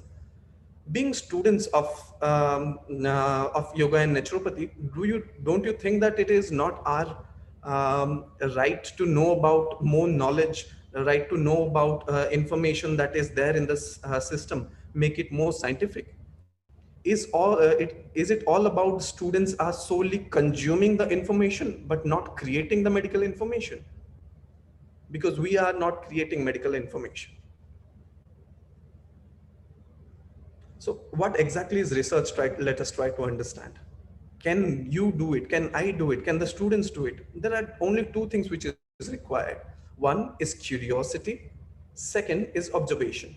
Now, curiosity and observation is the fundamental basics of our science, of any medical care system. Try to understand, if you are not curious about your subjects, if you are not curious about the body parts anatomy, if you're not curious how exactly you are going to treat them, at the same time, you have to be a good observer. So what you have to do is you have to look at how exactly these therapies are working, how exactly things are, treatments are given. That is how we learn. So now try to understand, this is what it requires to be a researcher. And yes, we can be good researchers. Studentship should be included. Now, if you go to the definition, it is original and critical intellectual activity. But if you go to the explanation which is given, now you will understand that research is a process of systemic inquiry that entails collection of data, documentation, critical information, and analysis of the interpretations and the data information in accordance to the suitable methodology set by specific professional fields or academic discipline. So now this is the definition. Now the question comes is, why should I do research? Being a student, why should I do research? How exactly it is going to help me? Because a lot of people question that how exactly it is going to help us. Now it is not, there are 2 ways it can help you. One is individualized. A student, when he is with published papers, especially if you have an indexed journal paper, it has a very positive influence on the advancement of the student's career. You get promotions, you get a good salary, academic recognition is there, scientific reputation. All these things are positive points. I'll tell you about All India Institute of Medical Sciences. Here, every year, the faculties, the students, the staff have to give something called a progress report, academic progress report, where they have to tell about what is their position, what research they are doing, what exactly is the, from where exactly they have got funding, all this information to be supplied. Now, how exactly it is going to help? It is going to help you in the same way I told you. It is going to help you in understanding the subject. the promotions, the salary, the academic recognition, all that. Now, try to understand in a system view also, when you call it as a evidence-based medicine, the research is very much required for the student, because the student have to understand that yes, there is a scientific evidence behind every treatment that we give. Now, how exactly that will work is, if you are given this education, how exactly to understand research, how to critically review these practices that is been given. Now, what you do when you study it in a completely different way. You try to understand how exactly I can implement it in my science. Or if you do some research and come up with some evidence, you can disseminate it in the future, so that every one of you, like if I disseminate some information that I did in my lab, it can go to you, you can pass it to other doctors. What happens basically is, it is actually helping us to create a evidence-based medicine that we always talk about, but we still lack in that. Now, what is the need? Is it I have to do it? Yes, you have to do it, because this is the need of the hour. I'll give you some examples how exactly other sciences are doing research, but we are lacking so severely, we are lacking behind. Now, why exactly it is required? Look, if you do it, if you don't do it, somebody else will do it. So there is no way you can get rid of the science. But development, validation of these disease-specific protocols, standardization of treatment, uh, the understanding effects of therapy system, or the doses which is given. There are many papers coming up saying that if you drink this kind of juices, it is going to help. But how much should be the quantity, and what is the mechanism behind it? It is still to be explored. Now, is research career is suitable for me or not, like you or not? There are few qualities that a researcher should have. He should be inquisitive. He should be reasonably intelligent, imaginative, a good observer. You should observe things and try to find out what exactly these are. You should be critical about things, how exactly it is helping. If this therapy is given in hypertension, why it is helping, how exactly it is helping. If it works in this, in which all conditions we can give it. Dedication, yes, dedication and commitment is very much required. Research work doesn't imply between 9 to 5. It is beyond that. You have to spend all your time, you have to be patient, you have to do hard work, and a lot of reading and writing, which is also very much required. Now, why we need to do research? Is the research which is there already is not enough for us? No, it is not. First of all, yoga and naturopathy is far behind. I have given some data of 2017 and 2021. Now, if you see yoga 2017, there are 4,800 papers. 4,800 papers in 2000. Naturopathy research, just 1200. When 2017 it was 1272. Now it is 1400. Acupuncture 29,000. Traditional Chinese medicine 62,000 papers. Ayurveda 5,000. Look at naturopathy. We are still so much away. It is just 1,400 papers in the whole world which has been published yet, which is actually bad. Which is actually tells us that yes, we have to change our modules. We have to get it in a completely different way.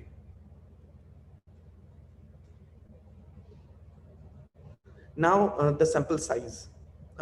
If you try to understand the research which is already published, the sample sizes of those are very less. There is lack of mechanism.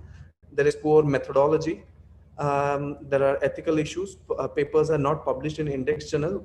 All this, what is doing is, it is actually, though we have few evidences in yoga and naturopathy, but it is not promising, so that we cannot say that yes, it works.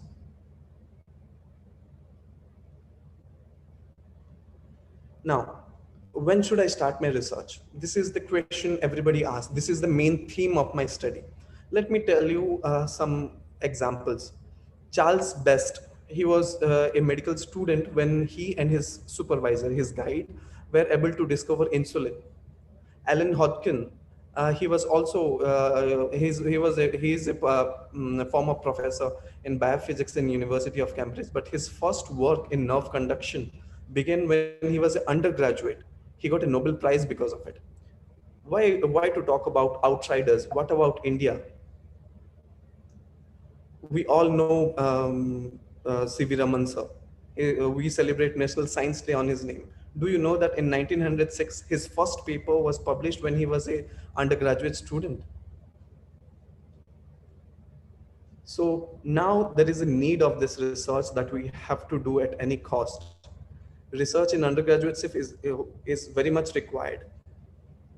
WHO in his regional meeting suggested that field-oriented, field-based education, research or education is an important component of undergraduate uh, training in all countries. An American study says that students in student research, the student who do research in their studentship, it increases the interest is an academic career and stimulate additional research. There was another study which also told that with research experience improves the skill of the student in searching and critically appraising the medical literature, which is enhancing the ability of independent learning. Now, try to understand what exactly is required. The expected outcome should not be given more importance. The process should be given more importance. It should not be for publishing a paper. It is to understand, because when we understand this right now, when we go for higher studies, that helps us to understand the research in a better way. What exactly was happening before was the bachelors, we never used to have research methodology before. Now we have, yes, it's a good thing. Before we never had it. We used to learn it in post-graduation. Post-graduation, the syllabus is so vast. Along with that, you are given with research, you are not able to give more focus on the research. So we used to miss a lot of things. Now, what happens once the research is now into undergraduate, now we understand the research in a completely better way. When we go for higher studies, it makes us understand the science better. It helps us to research the things better. So what we have to understand is we have to give emphasis on research rather than the outcome at the undergraduate level. What all should be done? How exactly it should be incorporated? Research module stepwise, it should happen stepwise, and it should be based on a taught and search domain. Normally, we study even right now, we study research methodology at the 4th year. But what we have to understand is if we want to take science into consideration, we have to bring it from first year to first year itself. In the first year and second year, along with the medical courses, medical subjects, the student should be taught how to critically appraise published paper. Any paper. So suppose you are in a first year or second year, take out a yoga paper, which is yoga for obesity. Try to read the paper, try to understand how exactly it is done, what are the limitations, what are the things which is less in these papers. And then comes this 3rd year and 4th year, where you can be taught the analysis, data analysis skills, or biostatistics, or softwares to improve your language, because that is more important. That can be done in the second half. So basically, we have to get a lot of these pedagogical techniques like lectures, small discussion groups, workshops, all this to be incorporated in our existing curriculum. We have a curriculum of research methodology in our BNY's protocol, but yes, it is in the final year, which gives us very less time, and it is more of an exam-oriented education than it should be a research experience education. Now, what all can be done? This is my personal observation. What I have undergone. These research subjects are not sent to never to an ethical committee, not even to a subgroup ethical committee. What exactly are we losing? Now, what exactly are we losing is the ethics of research. When a study goes to an ethical institutional board, the studies are evaluated. Based on that, we get to know that what are the mistakes, what are things to be done, what exactly are the protocol, what is a PIS, what is a PISF, how exactly the protocol should be planned. These all things is completely missing in our curriculum right now. What we are doing is just plan a research, show it to your guide and do it. No, this is not the way. Whenever a paper goes to to a journal, Like I don't know about other research, other institutions. SVIASA and SDM, I have undergone my training, so I can tell that people there, they publish these papers international, in international journals or national journals, where it is mandatory to submit an ethical report, which lacks in our mainstream. So this is all what we also should be given. Some institutional funding should also be allocated for the research. The students should not be given with a paper and a pen.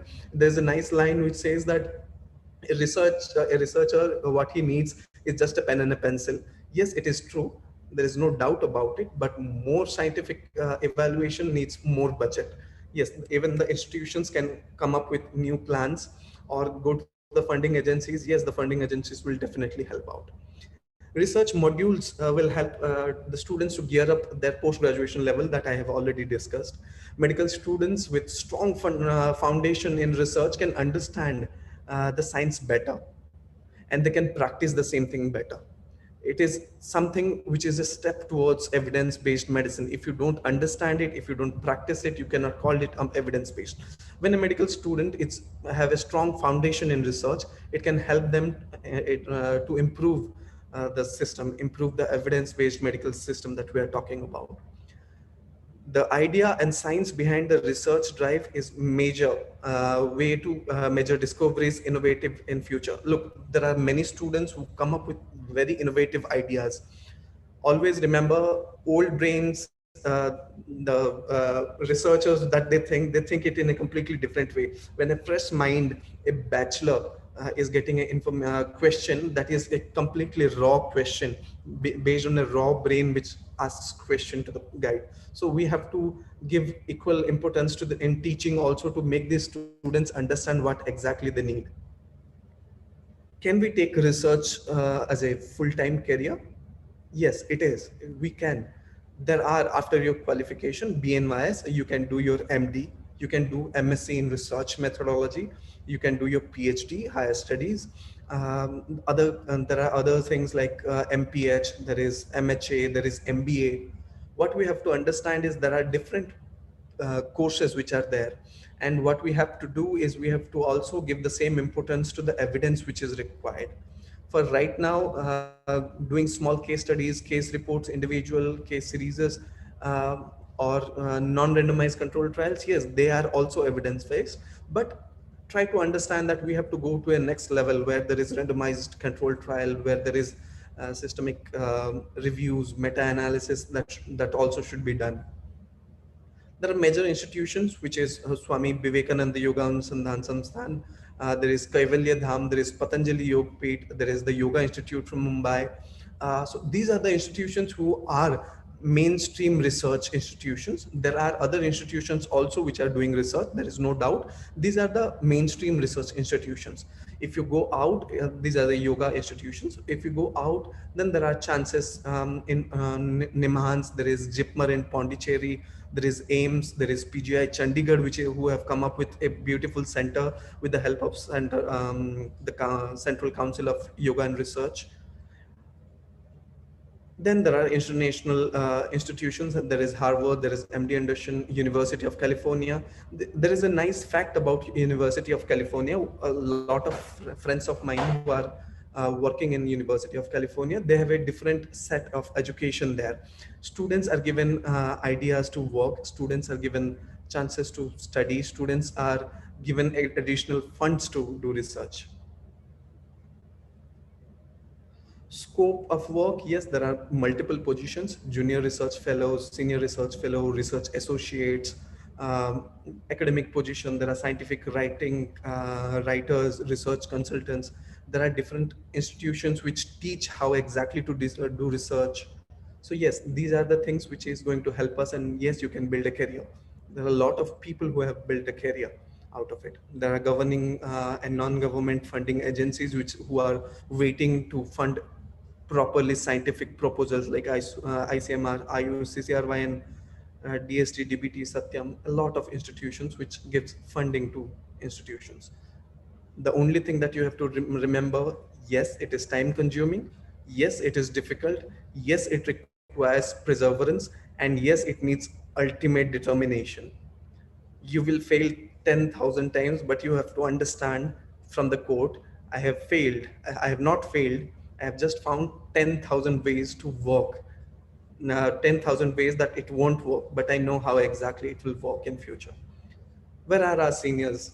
Do we have seniors? Yes, we have plenty of seniors who are into research, starting from the first generation BNYS researchers. I have learned and read their papers and created a research environment around me. Dr. Naveen is someone who, Dr. Naveen and Dr. Manjunath is someone who have guided me from the whole process. Dr. Vadi and Dr. Raghavendra Rao, I have learned with them, I have read with them, I have been with them since a decade now. So yes, it is there. The first generation is are the glorious people who are the best researchers that we have even seen. The second generation, yes, there are multiple second generation. I was really blessed to have all of them who are there on your screen now as my teachers. Dr. Apar Sauji, who taught me how to write, Dr. Raghavendra Sami taught us about iridiology. Dr. Venugopal taught about diabetes research and research methodology. Dr. Suhas Vinchukar was uh, uh, always someone to whom we go for extra knowledge of research, because we have seen him when I was a bachelor. He was a faculty with me. Dr. Nivedita and Dr. Muventhan were great researchers. Dr. Pradeep is someone who taught me research. I wrote my first paper under him. Even Dr. Hindvi was there, Dr. Chandrasekhar. All of them were always there with me. There are people to guide all of you. Just have to take another step and jump in. The conclusion of it is, yes, it is very much essential to understand research, because it is a good medical, it makes us a good medical practitioner. We have to have a nexus between teaching and research activities so that we understand, foster good research culture. Experimental student learning, which is research in your studentship. It promotes long-term learning skills among these future doctors who are going to come up next.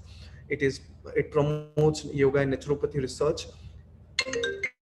It promotes yoga and naturopathy research, making evidence-based medicine doctors and quality research everywhere. So what we have to understand is research is not only at the bachelor level is not only required to understand understand the system completely, but it is also required to practice it well, or to do it with the population, to understand, make people understand what exactly is the science. Then only you can talk and tell that yes, it is evidence-based medicine. We students should not be the consumers of information. We students have to be the next level researchers who are creating new information for the society.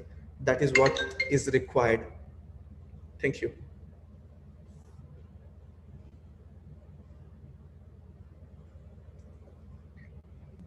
Thank you so much, sir. I would like to invite Dr. Pradeep to thank Sriloy Mohanty, sir. That was so wonderful, Dr. Sriloy, and it's one of my best session across all these 6 days what we have conducted, and we want to inculcate this kind of what's the motivation. And who else than you, Sriloy, to say about Sriloy? He has finished his almost around 10 publication when he was as an intern. And when he came as an intern to NIN, we had almost submitted 4 to 5 papers, and he was so enthusiastic around bringing in every patient. He'll come and ask, like, can we do a research on that? Can we do something on that? Like, so that's why we thought that this topic should be dealt by him, because he's the living example for how a student can be a prolific researcher.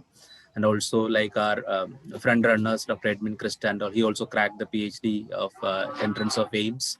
And we are so fortunate to have you in the system. And from that day, from your studentship, we know you are going to become something big, and we are happy to facilitate that.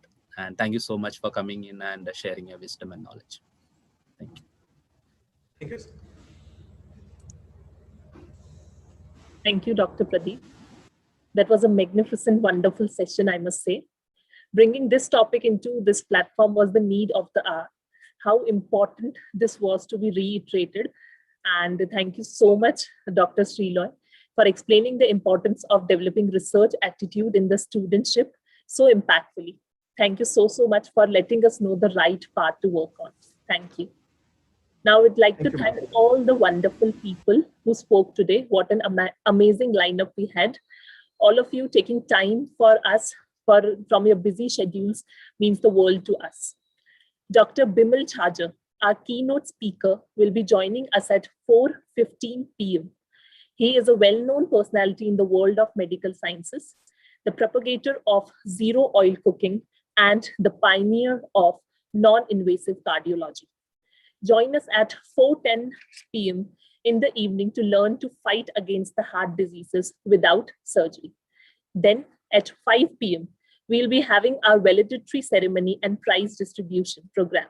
Join us by 4:10 p.m.